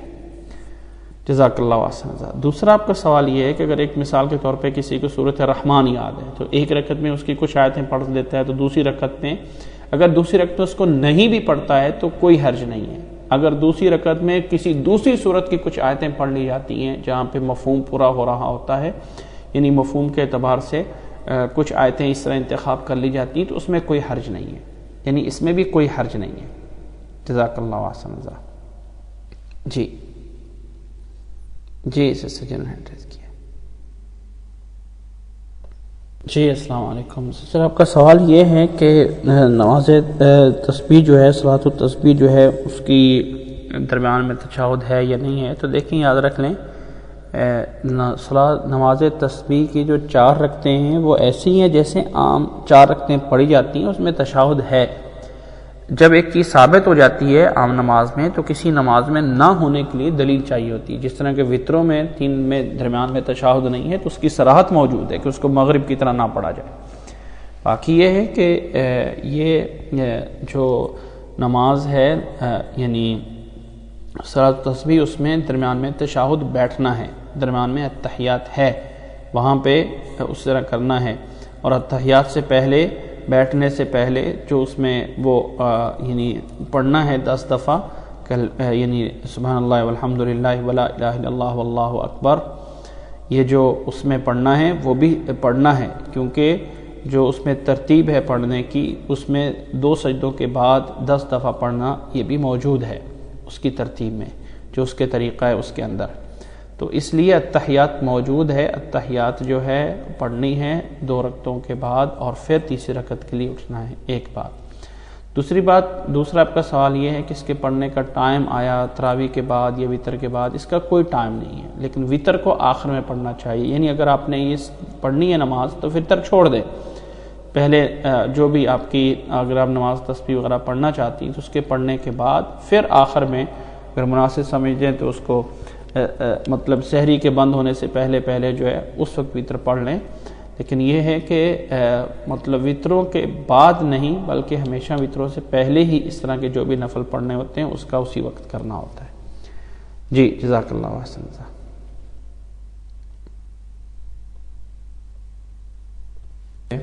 کہ گھر کے باہر کوئی سانپ نکلا ہے اور سانپ جن کی صورت میں ہوتے ہیں اور اس کو مارنا ہی چاہیے، ایسا کوئی نہیں ہے. جب سانپ سانپ جو ہے نکل آئے تو سانپ ہی ہوتا ہے، اس کو مارنے کی اجازت ہے. رسول اللہ صلی اللہ علیہ وسلم کی حدیث سے تو یہاں تک ثابت ہے کہ اگر کوئی انسان نماز پڑھ رہا اور نماز کے دوران آگے سے اس کو سانپ نظر آ جائے تو نماز کے دوران بھی جا کے اس کو مار کے واپس اپنی جگہ پہ کھڑا ہو جاتا ہے تو نماز نہیں ٹوٹتی ہے۔ اس لیے یہ جنوں کی صورت میں ہونا یہ ہونا ایسا کوئی نہیں ہے، سانپ جو ہے اسے مارنے کی اجازت ہے اور اسے جو ہے مارا جا سکتا ہے، کوئی اس میں جن وغیرہ کا کوئی تعلق نہیں ہے۔ دوسرا سوال آپ کا یہ ہے کہ عورت نے اپنا کسی وقت میں دور میں اس نے وہ اپنا عمل جو ہے وہ گرا دیا تھا اور ابھی جو ہے وہ اس کو افسوس ہے اور اس پہ کیا کفارہ ہے؟ اس کا کوئی کفارہ نہیں ہے، صرف اللہ تعالیٰ سے توبہ کرنی چاہیے، معافی مانگنا چاہیے، اس کا کوئی کفارہ نہیں ہے، یعنی روزے میں یا صدقہ میں یا اس طرح کر کے اس کا کوئی کفارہ نہیں ہے۔ بہرحال یہ ہے کہ مین چیز اللہ تعالیٰ سے توبہ اور معافی مانگنی چاہیے، اصل چیز وہ یہ ہے۔ جی السلام علیکم ورحمۃ اللہ وبرکاتہ۔ اس طرح ہے کہ نظر کا لگنا، آپ کا سوال یہ ہے کہ نظر لگ جاتی ہے اور نظر کا کیا ہے، خوشی کی ہے حسد کی ہے؟ دیکھیں نظر کا لگنا برحق ہے، نبی صلی اللہ علیہ وسلم کی حدیث ہے کہ نظر حق، نظر کا لگنا برحق ہے۔ نظر جو ہے پتہ کیسے چلتا ہے؟ دیکھیں نظر میں یہ ہوتا ہے کہ فوراً اس کا اثر ہوتا ہے نا، یعنی جو ہی کسی نے دیکھا تو فوراً کوئی طبیعت خراب ہوگی، اچانک کچھ ہو گیا تو وہ یہ ہوتا ہے، اور اس میں جو ہے اس کا جو ہے کیسے علاج کیسے ہوتا ہے، نبی صلی اللہ علیہ وسلم نے جو اس کا علاج بتایا، میرا خیال ہے کہ وہ تو اس وقت اگر کسی کو بتایا جائے تو بہت مشکل ہے اگر کوئی انسان اس پہ عمل کرے۔ علاج نبی صلی اللہ علیہ وسلم کا تو یہ ہے کہ اگر پتہ چل جائے کہ فلاں کی نظر لگی ہے تو اس کو کہا جائے کہ وہ وضو کرے اور وضو کرا کا پانی جو ہے اس کا بچا ہوا اس پہ لا کے ڈالا جائے، جس کو جو ہے وہ نظر لگی ہے تو وہ اس کا اثر ختم ہو جاتا ہے۔ باقی یہ ہے کہ اگر کس کی نظر بہت زیادہ لگتی ہے، بہت زیادہ ہے اس کا ہے تو یعنی ان کو لگ جاتی، تو صرف یہ ہے کہ ان کو آخری صورتیں پڑھ کے، آیت الکرسی پڑھ کے، سورۃ فاتحہ پڑھ کے یہ چیزیں دم کرنا ہوتی ہیں، اعوذ بکلمات اللہ التامات من شر ما خلق، تو اس کا اثر ختم ہو جاتا ہے۔ تو وہ اس کا اثر فوری ہوتا ہے، یعنی جو بھی دیکھا تو فوراً جو ہے اس کو اگلا جو ہے جس کو نظر لگی وہ فوراً جو ہے وہ جو بھی ہونا تھا اس کو ہو گیا، تو وہ اس کا اثر اس طرح کر کے ہوتا ہے۔ تو اس کا علاج صرف یہ ہے، باقی کیسے لگتی ہے، کس طرح لگتی ہے، حسد کی وجہ سے بھی لگ سکتی ہے، اور کوئی بھی انسان بڑے غور سے ماشاءاللہ نہ کہے اور بڑے ہی غور سے جو ہے وہ مطلب کسی طریقے دیکھے یا کوئی ایسا ہو جائے تو کوئی بھی نظر کسی طریقے سے لگ سکتی ہے۔ تو بہرحال یہ ہے کہ جب انسان کسی اچھی سے دیکھے یا کوئی اور بھی دیکھ رہے ہوں تو خود ماشاءاللہ کہہ دیں، خود ماشاءاللہ کہہ دیں تاکہ کسی کی نظر نہ لگے۔ تو یہ جو ہے تاکہ جو بھی ہے اللہ تعالیٰ جو ہے وہ اپنی رحمت سے جو ہے وہ ان کو ایسی کسی تکلیف سے بچاتا ہے۔ جزاک اللہ احسن الجزاء۔ کرنے کی توفیق عطا فرمائے اللہ تعالیٰ، سب چیزیں ہمیں سمجھنے کی توفیق عطا فرمائے۔ جزاکم اللہ احسن الجزاء۔ تو آج کی مجلس ہم اسی پہ اختتام کرتے ہیں، انشاءاللہ تعالیٰ کل جو ہے وہ ملاقات ہوگی۔ جزاکم اللہ احسن الجزاء۔ السلام علیکم ورحمۃ اللہ وبرکاتہ۔ مجلس کا کفارہ ہم ضرور پڑھ لیں۔ سبحانک اللہم وبحمدک، اشہد ان لا الہ الا انت، استغفرک واتوب الیک۔ السلام علیکم ورحمۃ اللہ وبرکاتہ۔ جی بسم اللہ الرحمن الرحیم، نحمدہ ونصلی ونسلم علی رسولہ الکریم، واشہد ان لا الہ الا اللہ وحدہ لا شریک لہ، واشہد ان محمدا عبدہ ورسولہ، اما بعد۔ اس سے آپ کا پہلا سوال یہ ہے کہ کوئی مسجد ہے آپ کے قریب اور وہاں پہ جو امام ہے وہ دیکھ کے قرآن مجید کے اوپر سے تراویح پڑھاتے ہیں اور وہ کوئی شافعی ہیں یا اسی طرح کوئی فالو کرتے ہیں، تو کیا آپ کی نماز اس کے پیچھے ہو جاتی ہے؟ پہلی بات تو اس سے یہ ذہن میں رکھیں کہ یہ شافعی، یہ مالکی، یہ حنبلی، اس فرق میں ہمیں جو صحیح اسلام ہے اس کے مطابق چلنا چاہیے، چاہے وہ کوئی شافعی ہے چاہے کوئی مالکی ہے۔ یہ چیزیں ہماری اپنی بنائی ہوئی ہیں، اصل چیز جو یہ ہے اللہ تعالیٰ کی کتاب اور نبی صلی اللہ علیہ وسلم کی سنت، وہ چاہے شافعی کے ساتھ ہے چاہے مالکی کے ساتھ ہے، یہ صرف اور صرف اساتذہ ہیں جن کی طرف نسبت ہوئی ہو۔ اس لیے اصل چیز یہ ہے کہ نبی صلی اللہ علیہ وسلم کی احادیث سنت کیا ہے، اس کے مطابق صحیح ہے یا غلط ہے۔ سر ایسے ہے، سوال کا جواب یہ ہے کہ پہلی بات تو یہ کہ کوشش کرنی چاہیے کہ ایسا امام ہو جو کہ قرآن مجید کا حافظ ہو اور زبانی جو ہے وہ پڑھ کے جو ہے وہ یعنی نماز پڑھائے، یہ سب سے بہتر ہے، افضل ہے۔ لیکن اگر کسی وقت ایسا مسئلہ ہو جائے کہ انتظام نہیں ہو سکا ہے یا کچھ مسائل تھے، کوئی اس طرح ہو جائے، تو دیکھ کر جو ہے نفل نماز جو ہے پڑھی بھی جا سکتی ہے، پڑھائی بھی جا سکتی ہے۔ نفل نماز جو ہے اس میں اجازت ہے، کیونکہ نفل نماز میں ہر وہ حرکت کی جا سکتی ہے جو کہ نماز کے لیے ہوگی۔ جی، تو اس میں جو ہے کوئی ایسا نہیں ہے، اگر اس کے پیچھے نماز پڑھنی پڑی تو نماز انشاءاللہ تعالی اللہ کے ہاں درست ہوگی۔ جی، دوسرا آپ کا سوال یہ ہے کہ اگر خامد کی جاب نہیں ہے، خامد کو مسائل ہیں، تو کیا بیوی اس کو زکوٰۃ دے سکتی ہے؟ یقیناً اگر خامد کے مسائل مشکلات ہیں، اس کے کوئی قرضے ہیں جو اس نے دینے ہیں، اس کا کوئی جاب نہیں ہے، تو اس طرح مسائل میں اگر بیوی جو ہے خامد کو زکوٰۃ دے دیتی ہے تو جائز ہے۔ ایسے مسائل میں زکوٰۃ دینا جو ہے اس میں دگنا جو ہے وہ ثواب ہوگا، ایک جو ہے وہ صلہ رحمی کا اور دوسرا جو ہے وہ زکوٰۃ دینے کا بھی انشاءاللہ تعالی ثواب ہوگا۔ جزاکم اللہ احسن الجزاء۔ جی سر، آپ کا پہلا سوال یہ ہے کہ آپ کوئی لینا چاہتی ہیں حدیث کی بکس، تو کون سی لی جائے، کس پبلشر سے؟ اگر آپ کے اس علاقے میں کوئی بھی اسلامک بک شاپ ہو جس میں یہ اگر آپ آن لائن بھی لینا چاہیں تو دارالسلام ایک بڑا معروف ادارہ ہے بک شاپ کا، بہت بڑا ہے، تو اس میں سے آپ کو اسلامی بکس ہر طرح کی مل سکتی ہیں۔ اگر آپ بخاری یا مسلم لینا چاہیں تو بخاری شریف مختصر صحیح البخاری لینا چاہیں تو وہ لے سکتی ہیں، اور اگر تفصیلی لینا چاہیں تو دارالسلام کی طرف سے مولانا داود راس ان کا نام ہے عالم کا، جنہوں نے بخاری شریف کا ترجمہ کیا ہوا ہے۔ یہ آج کے نہیں، یہ بہت پرانے ہیں، لیکن اس کا پرنٹ جو ہے وہ دارالسلام نے ابھی کیا ہے، ابھی قریب ہی میں، غالباً کوئی 2-3 سالوں میں، تو وہ جو ہے بہت اچھا ہے۔ مولانا داود راس جو ہے آپ نام لکھ لیجئے، ترجمہ کرنے والے وہ ہوں گے، اور دارالسلام پبلشر ہے، ان سے جو ہے آپ لے سکتی ہیں، بخاری بھی لے سکتی ہیں، مسلم بھی لے سکتی ہیں، اور باقی کتابیں بھی لے سکتی ہیں۔ نمبر 2، دوسرا سوال آپ کا یہ ہے کہ فرشتے درود شریف بھیجتے ہیں نبی صلی اللہ علیہ وسلم کے جمعے والے دن۔ دیکھیں، جمعے والے دن کوئی خاص نہیں ہے، کسی وقت بھی درود شریف بھیجا جا سکتا ہے۔ فرشتوں کا کوئی ایسا نہیں ہے کہ جمعے والے دن بھیجتے ہیں باقی دنوں میں نہیں بھیجتے ہیں۔ فرشتوں کے درود بھیجنے کا مطلب یہ ہے کہ فرشتے درود کا معنی کیا ہے؟ پہلے تو درود دیکھیں نا، اس کا معنی کیا ہے؟ درود کا معنی ہے رحمت، درود کا معنی ہے رحمت، رحمت۔ اللہ تعالیٰ رحمت براہ راست نازل کرتا ہے، اور فرشتوں کے درود کا مطلب یہ ہے کہ وہ بھی اللہ تعالیٰ سے دعا کرتے ہیں، اللہ تعالیٰ سے رحمت کی دعا کرتے ہیں، اللہ تعالیٰ سے رحمت کی دعا کرتے ہیں، یہ مطلب۔ اور مسلمانوں کے درود شریف بھیجنے کا بھی مطلب یہ ہے کہ مسلمان بھی اللہ تعالیٰ سے دعا کرتے ہیں، کہ جیسے ہم کہتے ہیں اللہم صلی علی محمد، کہ اے اللہ محمد صلی اللہ علیہ وسلم پہ رحمت نازل فرما، یہ ہے مطلب درود کا۔ وہ کوئی اور چیز نہیں ہے کہ کوئی جمعہ والے دن خاص ہے کہ فرشتے بھیجتے ہیں، وہ کیسے ان کا بھیجنا ہے۔ بس دنیا میں کوئی بھی انسان کوئی سلام یا رحمت کی دعا کر رہا ہے تو اللہ تعالیٰ کے فرشتے نبی صلی اللہ علیہ وسلم کو پہنچا دیتے ہیں۔ اللہ کے نبی صلی اللہ علیہ وسلم کی ایک بات ذہن میں رکھ لیں، ایک بات شاید جو آپ کے ذہن میں ہوگی، میں اس کی وضاحت کرتا ہوں۔ اللہ کے نبی صلی اللہ علیہ وسلم اپنی قبر میں دنیاوی جسم اللہ کے نبی صلی اللہ علیہ وسلم کا یہاں موجود ہے، لیکن اللہ تعالیٰ نے جیسے فرمایا ہے نا ایک شہید کے لیے کہ بل احیاء عند ربہم، کہ وہ شہید ایک جو ہے وہ اپنے رب کے ہاں زندہ ہیں، اور اس زندگی کا تم شعور نہیں رکھتے ہو، وہ والی زندگی اللہ کے انبیاء کو بدرجہ اولا حاصل ہے۔ یعنی وہ جو ایک شہید کو زندگی ملتی ہے وہ اس سے کہیں بہتر اللہ کے انبیاء کو ملتی ہے۔ تو نبی صلی اللہ علیہ وسلم ایک اس زندگی کے ساتھ جو ہے وہ اپنے رب کے ہاں ہیں۔ اب فرشتے کس کیفیت میں، کس انداز میں کیا کہتے ہیں، واللہ عالم،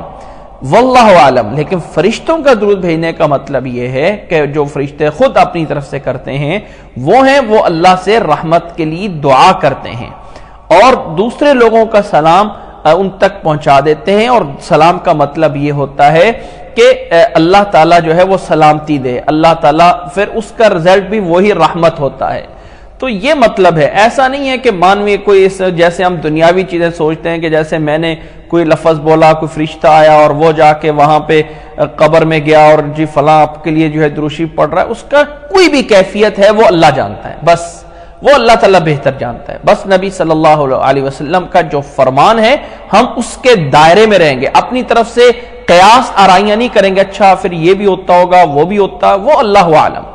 نبی صلی اللہ علیہ وسلم نے فرمایا کہ جب بھی کوئی انسان کسی بھی دنیا کے کونے سے کوئی درود شریف پڑھتا ہے تو اللہ تعالیٰ کے فرشتے مقرر ہیں جو ان تک پہنچا دیتے ہیں. باقی اللہ کے نبی صلی اللہ علیہ وسلم کی قبر پہ جا کے اگر کوئی انسان درود شریف پڑھتا ہے تو وہ جو عام مسلمانوں کی قبر پہ جا کے جو ہمیں دعا سکھائی گئی ہے اس کے الفاظ یہ ہیں کہ السلام علیکم یا اہل القبور، اے قبروں والوں تم پہ سلامتی ہو.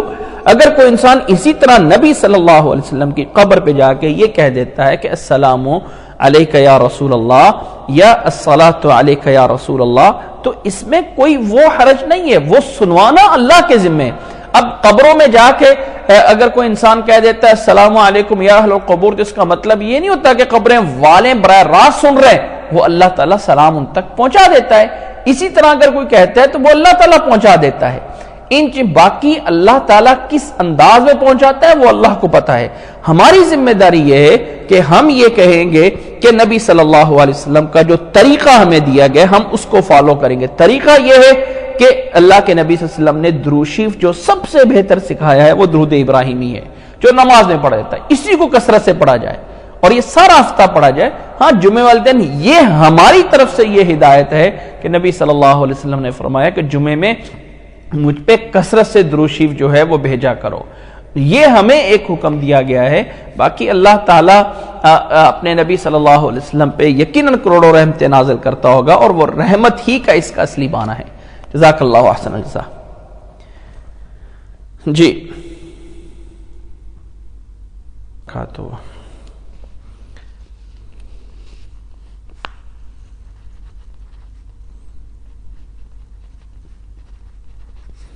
جس طرح آپ کا پہلا سوال یہ ہے کہ سترے کے بارے میں. سترہ دیکھیں نبی صلی اللہ علیہ وسلم کا حکم ہے، اذا صلی احدکم فلیدنو من السترہ، جب بھی کوئی تم میں سے نماز پڑھے سترے کے قریب ہو. اور نبی صلی اللہ علیہ وسلم کا مسلم میں روایت لا تصلوا الا الی سترۃ، ہرگز نماز نہ پڑھو مگر سترے کی طرف جو ہے وہ منہ کر کے نماز پڑھو، مسلم میں روایت موجود ہے. اسی طرح رسول اللہ صلی اللہ علیہ وسلم سے اور بھی بہت ساری اس سترے کی تاکید میں روایات موجود ہیں. اس لیے گھر میں، باہر، مسجد میں، جہاں بھی کہیں پڑھنا ہوتا ہے انسان کی ذمہ داری ہے کہ وہ ایسی جگہ پہ کھڑا ہو کہ جہاں سترہ کوئی نہ کوئی آگے رکھا ہوا ہو. یہ نماز پڑھنے والے کو بھی گناہ ہوتا ہے، گزرنے والے کو بھی گناہ. ایسا نہیں ہوتا کہ نماز پڑھنے والا ذمہ داری سے بری ہے. ہاں وہ تب ذمہ داری سے بری ہے کہ جب اس نے کوئی سترے کا اہتمام کیا ہو اور پھر کوئی انسان جو ہے سترے کے اندر سے گزرنے لگے تو یہ اپنی ذمہ داری سے بری ہے. لیکن یہ ہے کہ اگر کوئی انسان سترہ نہیں رکھ رہا ہے، چاہے کوئی مسجد ہے چاہے کوئی گھر ہے، سترہ جو ہے اس کا مطلب ہے کہ کوئی تھوڑی سی رکاوٹ ہونی چاہیے. جب نمازی نماز پڑھ رہا ہے تو ایک نبی صلی اللہ علیہ وسلم سے یہ روایت موجود ہے کہ آپ کے سترے کے اور سجدے کی جگہ میں فرق اتنا ہوتا تھا جتنا کہ کوئی بکری گزر سکتی ہے بس. حضرت عمر رضی اللہ تعالیٰ عنہ کے دور میں یہ بخاری میں معلق روایت موجود ہے کہ ایک آدمی مسجد میں آیا اور درمیان میں کھڑا ہو کے اللہ اکبر نماز شروع کر دی. حضرت عمر رضی اللہ تعالیٰ عنہ پیچھے سے آئے، اس نے گردن سے پکڑا اس کو اور گھما کر کے لا کے سترے کے پیچھے کھڑا کر دیا، ایک ستون کے پیچھے، اور کہا یہاں نماز پڑھو. تو اس لیے نماز پڑھنے والے کو گھر میں، مسجد میں، جہاں بھی کہیں نماز پڑھنی، گھر میں پتہ ہے اب آگے سے کوئی بھی نہیں گزرے گا، کوئی بھی نہیں گزرے گا، کمرے کا لاک بھی ہے، چاہے کنڈی بھی لگی ہوئی ہے، اور پھر بھی انسان کو چاہیے کہ دیوار کے قریب، کسی کرسی چیئر کے قریب، بیڈ کے قریب، کہ اس کے سجدے کی جگہ اور آگے والی دیوار میں اتنا ہی سا فاصلہ ہو جس سے کوئی بکری گزر سکتی ہو. جو نبی صلی اللہ علیہ وسلم کا حکم ہے وہ عام حکم ہے. اللہ کے نبی صلی اللہ علیہ وسلم نے فرمایا کہ نماز سترے کے قریب ہو کے نماز پڑھو. ابو داؤد میں روایت ہے کہ سترے کو جو ہے وہ چیزیں توڑ دیتی ہیں جس میں گدھا بتایا گیا ہے، کتا بتایا گیا اور شیطان کا لفظ بھی بتایا گیا. اب دیکھیں اس کمرے میں جس کو لاک کیا ہوا ہے تو اس میں کتا گدھا نہیں آ سکتا لیکن شیطان تو آ سکتا ہے نا. اس لیے ہمیں یہ حکم دیا گیا کہ سترے کے قریب ہو کے نماز پڑھو. اور سترہ کوئی چیز بھی ہو سکتی ہے، کوئی چیز بھی ہو سکتی ہے. یہ ہے اتنا اونچا ہونا ضروری ہے کہ تقریباً 1 فٹ کے قریب اونچا ہونا ضروری ہے. جی 1 فٹ کے قریب اونچا ہونا ضروری ہے، ایک کم از کم، اس سے زیادہ کی کوئی حد نہیں ہے، اتنا اونچا۔ اس سے نیچے جو ہے صرف لائن لگا دینا، کوئی نیچے جو ہے کوئی لاٹھی رکھ دینا، کوئی پرس چھوٹا سا رکھ لینا نہیں، اتنا لازمی ہے کہ 1 فٹ کے قریب اونچا ہو۔ اور نبی صلی اللہ علیہ وسلم کا حکم ہے مسجد میں، گھر میں، ایسا نہیں ہے کہ مسجد میں لازمی ہے یا بازار میں لازمی ہے اور مسجد میں یا گھر میں لازم نہیں ہے، حدیثیں اللہ کے نبی صلی اللہ علیہ وسلم کی عام ہیں۔ دوسرا آپ کا سوال یہ تھا کہ رکوع کے بعد جب ہم رفع دین کرتے ہیں تو اس کے بعد ہاتھ باندھنے ہوتے ہیں، چھوڑنے ہوتے ہیں۔ دیکھیں سسٹر، یہ دونوں طرح جائز ہیں۔ رکوع کے بعد سجدے میں جانے سے پہلے ہاتھوں کو چھوڑنا ہے یا باندھنا ہے، دونوں طرح عمل جائز ہے۔ تیسرا آپ کا جو ہے سوال یہ تھا کہ یہ جو منزل کے نام سے کچھ کتابیں ہوتی ہیں جو تقسیم کی جاتی ہیں، دیکھیں یہ ان میں جو دعائیں وغیرہ لکھی ہوتی ہیں انسان ویسے تو پڑھ سکتا ہے، لیکن یہ کہنا کہ یہ منزل ہفتے والے دن یہ دعائیں پڑھنی ہے، سوموار والے دن یہ پڑھنی ہے، اتوار والے دن یہ پڑھنی ہے، فلاں دن کو یہ پڑھنی ہے، یہ انسان کا اپنا بنائی ہوئی چیز ہے، نبی صلی اللہ علیہ وسلم سے نہیں ہے۔ اس لیے بہتر ہے کہ ان کتابوں سے بچنا چاہیے اور جو صحیح قرآن مجید ہے اسی سے اسے پڑھیں جو قرآن مجید پڑھنا چاہتے ہیں۔ اور دوسرا جو ہے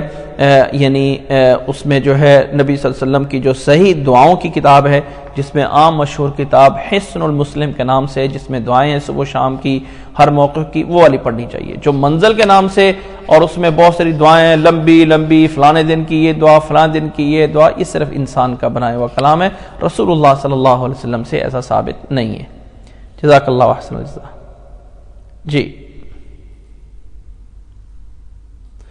جی سر، آپ کا سوال جو ہے وہ یہ ہے کہ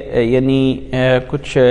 آپ کی مدر ان لا کی جو ہے وہ ڈیتھ ہو گئی ہے۔ سب سے پہلے تو اللہ تعالیٰ ان کی مغفرت فرمائے، اللہ تعالیٰ ان کے درجات جو ہے وہ بلند کرے، اور اللہ تعالیٰ جو ہے ان کے لواحقین جو ہے انہیں صبر جمیل عطا فرمائے۔ دیکھیں یہ جو فوت ہونے کے بعد جو اس کی وراثت ہوتی ہے شریعت کے مطابق، جو اس کی تقسیم ہے اسی طرح ہی کرنی چاہیے۔ ہاں اگر ورثہ خود باہم مشورے سے جو وارث بنتے ہیں وہ اپنے مشورے سے خوشی سے جو ہے وہ اس چیز پہ راضی ہو جاتے ہیں، خوشی سے اس چیز پہ راضی ہو جاتے ہیں کہ جی ان کا جو حصہ بچا ہوا ہے وہ جو ہے ہم اس کو سب لوگ خوشی سے صدقہ کرنے کے لیے تیار ہو جائیں، تو اس میں کوئی حرج نہیں ہے۔ لیکن اس میں ایسا نہیں ہے کہ پھر سامنے تو راضی ہوں اور دل میں جو ہو نہیں، ہر ایک خواہش کرتا ہو کہ نہیں یار میرا حصہ تو مجھے مل ہی جانا چاہیے۔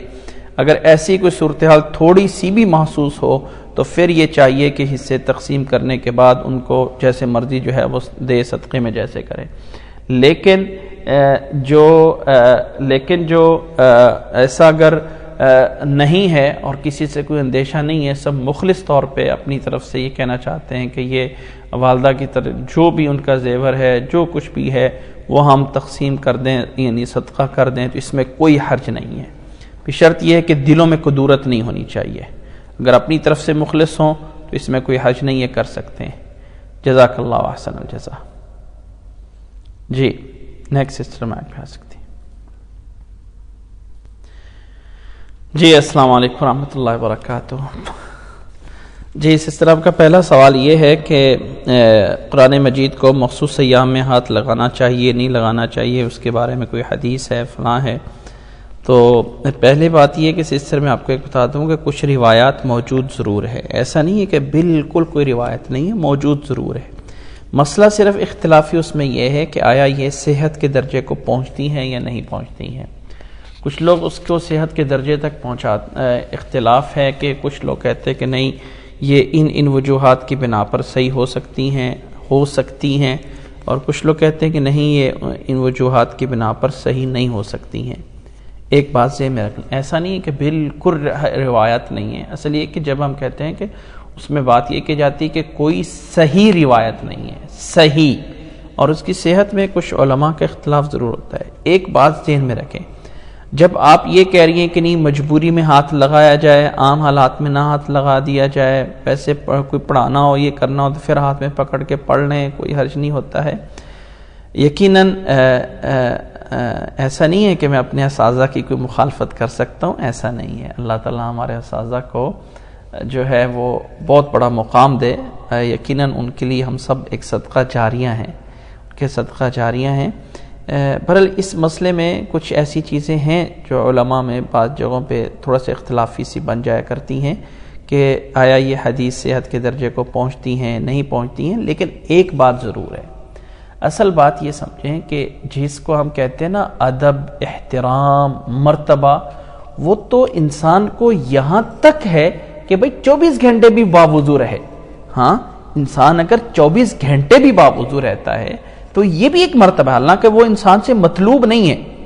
یعنی اس پہ کوئی واجب نہیں ہے، لیکن اگر ایک انسان 24 گھنٹے باوضو رہتا ہے تو اس کا بھی اسے اجر ملتا ہے۔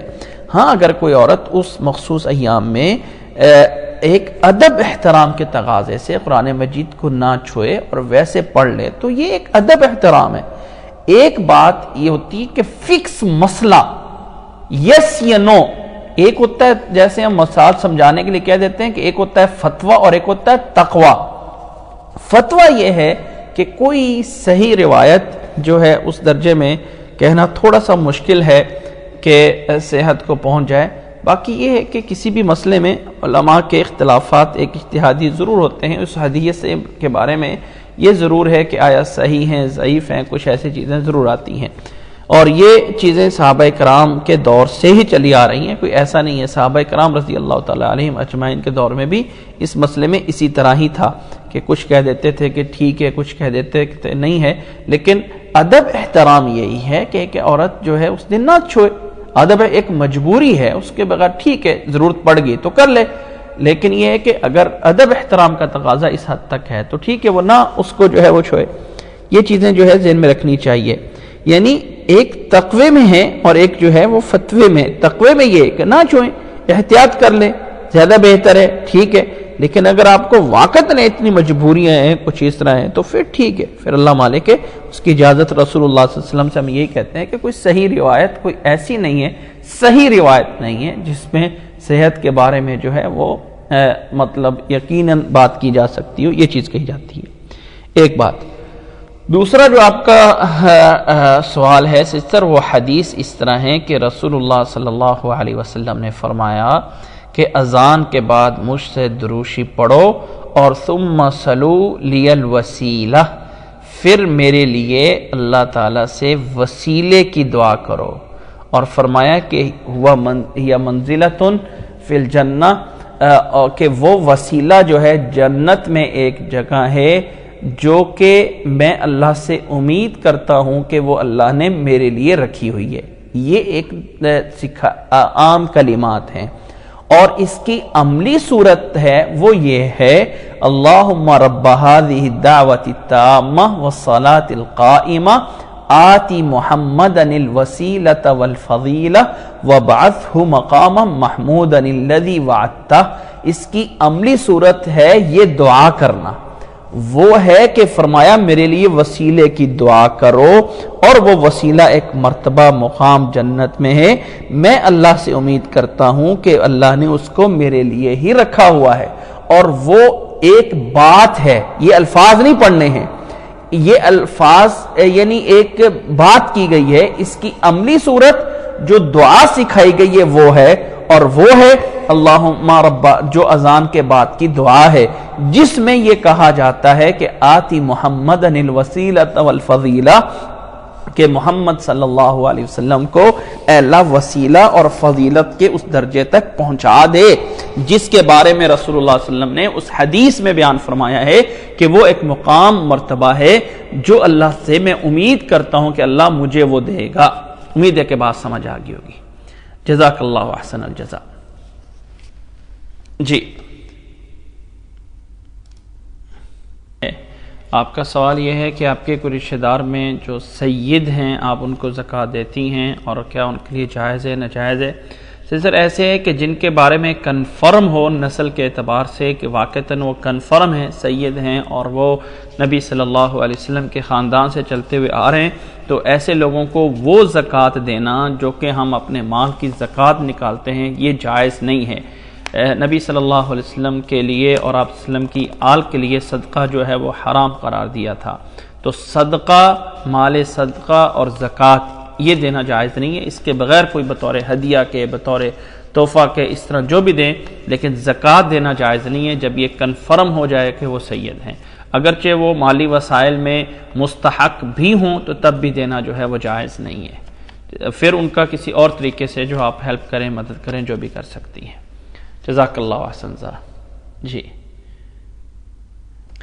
سوال یہ ہے، سب سے پہلے تو سوال سترے کے بارے میں ہے کہ کیا سترہ لازم ہے، تو کیا امام کے پیچھے بھی سترے کی کیا حیثیت ہے؟ یاد رکھ لیں کہ سترہ رکھنا لازم ہے، سترے کے بغیر نماز پڑھنا گناہ ہے، مسجد میں ہے، گھر میں ہے، جہاں بھی ہیں۔ مسجد میں جو سترہ ہوتا ہے وہ یا گھر میں کوئی چیز بھی ہو سکتی ہے، حتیٰ کہ اگر کوئی بندہ بھی بیٹھا ہوا ہے تو اس کے پیچھے بھی نماز پڑھ لیں تو تب بھی جائز ہے۔ ہاں آگے والا جو بیٹھ رہا ہے وہ پابند نہیں ہے پیچھے والے کا، وہ سائیڈ سے اٹھ کے پیچھے جا سکتا ہے، اگرچہ پیچھے والے نے سترہ بنایا بھی ہوا ہو تو تب بھی آگے والا سامنے میں ہے تو جا سکتا ہے۔ حضرت عائشہ رضی اللہ تعالیٰ عنہ سامنے سوئی ہوتی تھی، اللہ کے نبی صلی اللہ علیہ وسلم پیچھے نماز پڑھ رہے ہوتے تھے، اور وہ جب نبی صلی اللہ علیہ وسلم حتیٰ کہ سجدہ میں کرنے لگتے تھے تو ہاتھ لگا دیتے تھے، وہ پاؤں پیچھے کر لیتی تھی کیونکہ اس وقت روشنیاں نہیں ہوتی تھیں، اور وہیں سے اٹھ کے چلی جاتی تھی سائیڈ سے، تو اللہ کے نبی صلی اللہ علیہ وسلم ان پہ اعتراض نہیں کرتے تھے۔ یہ روایت جو ہے سنن اربعہ میں موجود ہے، تو اس لیے یعنی یہ روایت کہنے کا مطلب یہ ہے کہ سامنے والا اٹھ کے جا سکتا ہے، لیکن پیچھے والا جو ہے وہ اسے کوئی نہ کوئی سترے کے طور پہ چیز بنانا لازم ہوتی ہے، مسجد میں ہو، گھر میں ہو۔ لیکن ایک صورت کہ جب امام کے ساتھ نماز پڑھ رہے ہیں تو اکیلے امام کا سترہ، وہ پیچھے پوری جماعت چاہے عورتیں کسی الگ کمرے میں نماز پڑھ رہی ہوں لیکن جماعت امام کے ساتھ شامل ہوں تو امام کا سترہ سب کے لیے سترہ ہوتا ہے، چاہے وہ درمیان میں بچے بھاگ رہے ہوں، گزر رہے ہوں، ادھر ادھر ہو رہے ہوں، لیکن امام نے جب سترے کا اہتمام کیا ہوگا تو اس وقت جو ہے وہ سب کے لیے سترہ کافی ہوگا۔ جماعت میں اکیلے امام کے آگے سے جب کوئی گزر جائے گا تو وہ یوں ہی سمجھا جائے گا جیسے کہ سب کے آگے سے گزر گیا، لیکن باقی سب کے آگے سے بھی اگر کوئی گزر جائے گا اور امام کے آگے سے نہیں گزرے گا تو اس میں کوئی حرج نہیں ہے۔ بیت اللہ میں حرم میں تراویح اگر دیکھی جائیں اور اس میں جو ہوتا ہے وہاں پر بھی امام کے آگے جو ہے وہ سترہ جو ہے وہ رکھا ہوتا ہے اور باقی تمام کے آگے سے طواف بھی ہو رہا ہوتا ہے۔ صرف بات کو سمجھانے کے لیے یہ کہہ رہا ہوں، مثال دے رہا ہوں۔ باقی جو رسول اللہ صلی اللہ علیہ وسلم کی بخاری میں یہ روایت موجود ہے، سترۃ الامامی سترۃ لمن خلفہ، امام کا سترہ پیچھے والے لوگوں کے لیے جو ہے وہ سترہ ہوتا ہے، لیکن جب اپنی نماز پڑھ رہے ہوں، جماعت کے ساتھ نہ ہوں تو پھر ہر ایک کو اپنا سترہ رکھنا لازم ہے۔ لیکن جب جماعت کے ساتھ نماز پڑھ رہے ہوں، چاہے نفل ہے، چاہے تراویح ہے، چاہے جو بھی نماز ہے، اور جماعت جو ہے وہ یعنی پڑھائی جا رہی ہے تو اس میں اکیلے امام کا سترہ سب کے لیے سترہ ہوتا ہے، چاہے وہ جماعت ہوتے ہوتے پیچھے کمرے تک پہنچ گئی ہو تو پیچھے کمرے میں بھی کوئی کھڑے ہوں تو ان کے آگے سے کوئی گزر رہا ہے، نہیں گزر رہا ہے، کوئی بچے ہیں، فلاں ہیں، لیکن امام کا سترہ سب کے لیے کفایت کر جائے گا۔ جب جماعت ہوتے ہوئے اپنی نماز پڑھ رہے ہوں تو ظاہر ہے ہر ایک کو اپنا اہتمام کرنا ہے، جماعت امام نہیں ہے، امام کے ہوتے ہوئے انسان کو اپنی نماز نہیں پڑھنی چاہیے، امام کے ساتھ ہی پڑھنی چاہیے۔ جی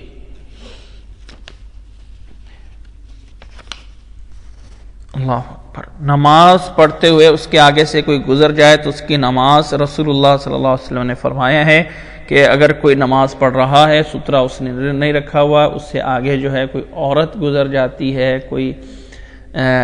یعنی کوئی جانور، کوئی گدھا، کتا گزر جاتا ہے تو اس کی نماز جو ہے، حدیث ابو داؤد کے الفاظ یہ ہیں کہ نماز ٹوٹ جاتی ہے، تقطع الصلاۃ۔ اب کچھ لوگ اس کے معنی یہ کرتے ہیں کہ اس کا معنی ہے اس کا خشوع ٹوٹ جاتا ہے یا اس کا پورا ثواب نہیں ملتا ہے، حدیث کے ظاہری الفاظ ٹوٹنے کے ہیں جی، لیکن صرف ان کے گزرنے سے، باقی گزرنوں سے گناہ ملے گا۔ باقی اگر کوئی گزرتے ہیں تو اس کو جو ہے وہ نمازی پڑھنے والے کو بھی اگر سترہ اس نے اہتمام نہیں کیا ہوا تو اس کو بھی گناہ ملے گا، کیونکہ اس نے نبی صلی اللہ علیہ وسلم کی حدیث کے اوپر عمل نہیں کیا ہے۔ دوسرا سوال جو ہے وہ بھائی آپ کا تھا کہ جمعہ والدین درود شریف کا پڑھنا، یاد رکھ لیں کہ اس میں کوئی شک نہیں کہ جمعہ والدین درود شریف پڑھنا رسول اللہ صلی اللہ علیہ وسلم نے فرمایا ہے۔ دیکھیں اس میں حدیث کے جو الفاظ ہیں، اللہ کے نبی صلی اللہ علیہ وسلم نے فرمایا ہے کہ جمعے والے دن مجھ سے کثرت کے ساتھ دروشی پڑھو، فَإِنَّ صَلَاتَكُمْ تُعْرَضُ عَلَيَّ، نماز تمہاری مجھ پہ پیش کی جاتی ہے۔ اب وہ یہاں اس حدیث میں براہ راست سننے کا کوئی الفاظ ہی نہیں ہے، حدیث کے الفاظ یہ ہیں، نبی صلی اللہ علیہ وسلم نے فرمایا، حدیث کے الفاظ یہ ہیں کہ نبی صلی اللہ علیہ وسلم نے فرمایا کہ جمعہ والے دن مجھ پہ کثرت کے ساتھ دروشی پڑھو، یعنی یہ جو دروشی تم پڑھے جاتے ہو وہ مجھ پہ پیش کیا جاتا ہے، یہ مفہوم ہے۔ یہ لینا براہ راست، دیکھیں اس کیفیت میں ہمیں پڑھنے کی ضرورت نہیں ہے۔ اللہ تعالیٰ اللہ کے نبی صلی اللہ علیہ وسلم کو بہت بڑا مقام مرتبہ دیا ہوا ہے، اب ہم اس تکلف میں پڑھیں براہ راست ہوتا ہے، کیسے ہوتا ہے، نہ اس کا مجھ سے اور آپ سے قیامت کے دن سوال پوچھا جانا ہے، اور نہ اس کے ذمہ ہم سے پوچھا جانا ہے کہ دروشی پڑھا تھا کہ نہیں پڑھا تھا۔ اگر جمعے دن پڑھا تھا تو اجر و ثواب زیادہ ہے، نہیں پڑھا تھا تو اجر و ثواب نہیں ملے گا۔ جو ہمارا کام ہے وہ کرے، اور اس چیز میں بحث میں پڑ جاتے ہیں کہ وہاں آگے کس طرح پہنچ رہا ہے، اپنے پڑھنے کا کوئی اہتمام نہیں ہے، آگے پہنچنے کی فکر ہے۔ پہلے خود کریں اور آگے جیسے پہنچتے ہیں۔ حدیث کے الفاظ یہ ہیں کہ نبی صلی اللہ علیہ وسلم نے فرمایا مجھ پہ پیش کیا جاتا ہے۔ اب وہ کیسے پیش کیا جاتا ہے، باقی احادیث میں یہی ہے کہ رسول اللہ صلی اللہ علیہ وسلم نے فرمایا کہ جس دن بھی کوئی بھی انسان کوئی دروشی پڑھتا ہے تو اللہ تعالیٰ نے فرشتے مقرر کیے ہوئے جو مجھ تک پہنچا دیتے ہیں۔ واللہ عالم اللہ تعالیٰ کس انداز سے، کیا کیفیت ہے، ایمان کا حصہ یہ کہ نبی صلی اللہ علیہ وسلم پہ پہنچا دیتا ہے۔ اور درود کا معنی کیا ہے، کیا لفظ ہے، اردو میں بھی اس کا کیا مفہوم ہے؟ اس کا مطلب ہے درود کا جو ہے رحمت رحمت رحمت، یہ اصل مفہوم ہے۔ تو آگے جو ہے اللہ تعالیٰ جس طرح اس کو چاہتے ہیں اپنے نبی صلی اللہ علیہ وسلم پہ رحمت نازل فرماتا ہے، یہ چیز ہے۔ باقی دیکھیں افضل درود سب سے پہلا درود شریف ہے۔ اذان سے پہلے کوئی درود شریف پڑھنا یا اپنی طرف سے بنائے ہوئے درود شریف کے الفاظ الصلاۃ والسلام علیک یا رسول اللہ یہ پڑھنا رسول اللہ صلی اللہ علیہ وسلم سے ثابت نہیں ہے، آپ کے صحابہ سے ثابت نہیں ہے۔ جو انسان ایسا کر رہا ہے وہ بدعت کر رہا ہے۔ اللہ کے نبی صلی اللہ علیہ وسلم سے جو چیز ثابت نہیں ہے وہ جو انسان کرتا ہے تو وہ بدعت کر رہا ہے۔ اور اگر یہ الفاظ پڑھنے میں انسان اگر یہ الفاظ الصلاۃ والسلام علیک یا رسول اللہ پڑھنے میں اس کا نظریہ یہ رکھ رہا ہے کہ میرے الفاظ کو ان نبی صلی اللہ علیہ وسلم براہ راست اس طرح سن رہے ہیں جس طرح اللہ تعالیٰ سن رہا ہے، اسی طرح وہ جو ہے یعنی اس طرح حاضر ہیں اور ناظر ہیں اور میرے الفاظ اس طرح سن رہا ہے، تو اس عقیدے کی بنیاد پہ اسے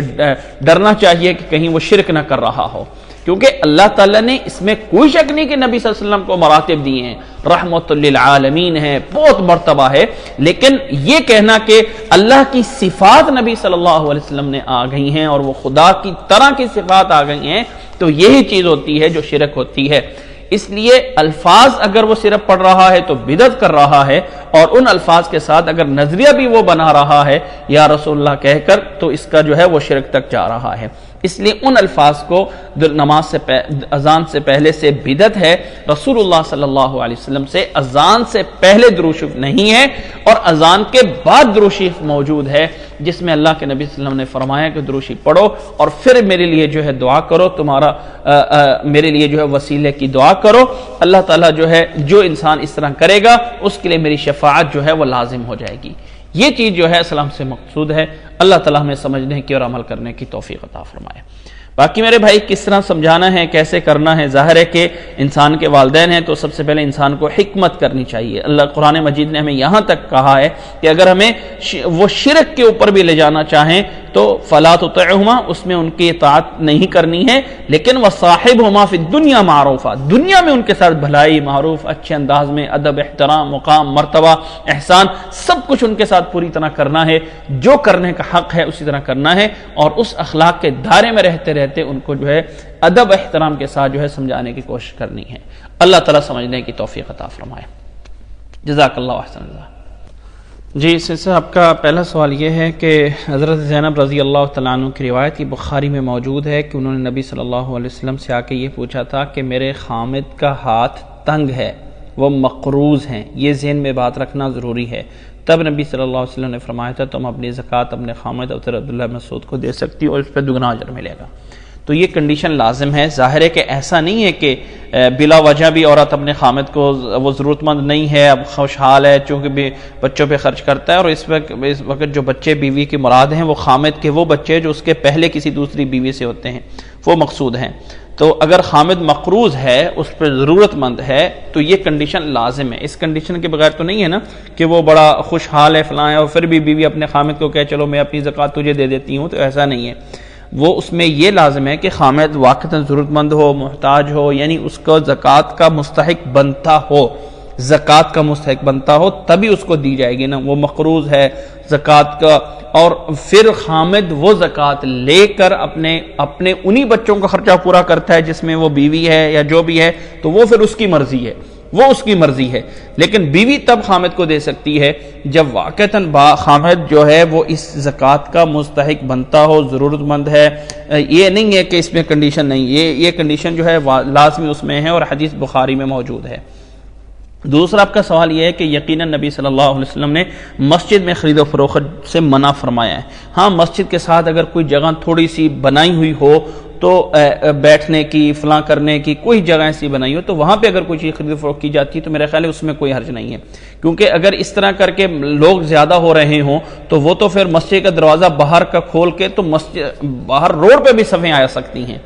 تو وہ تو پھر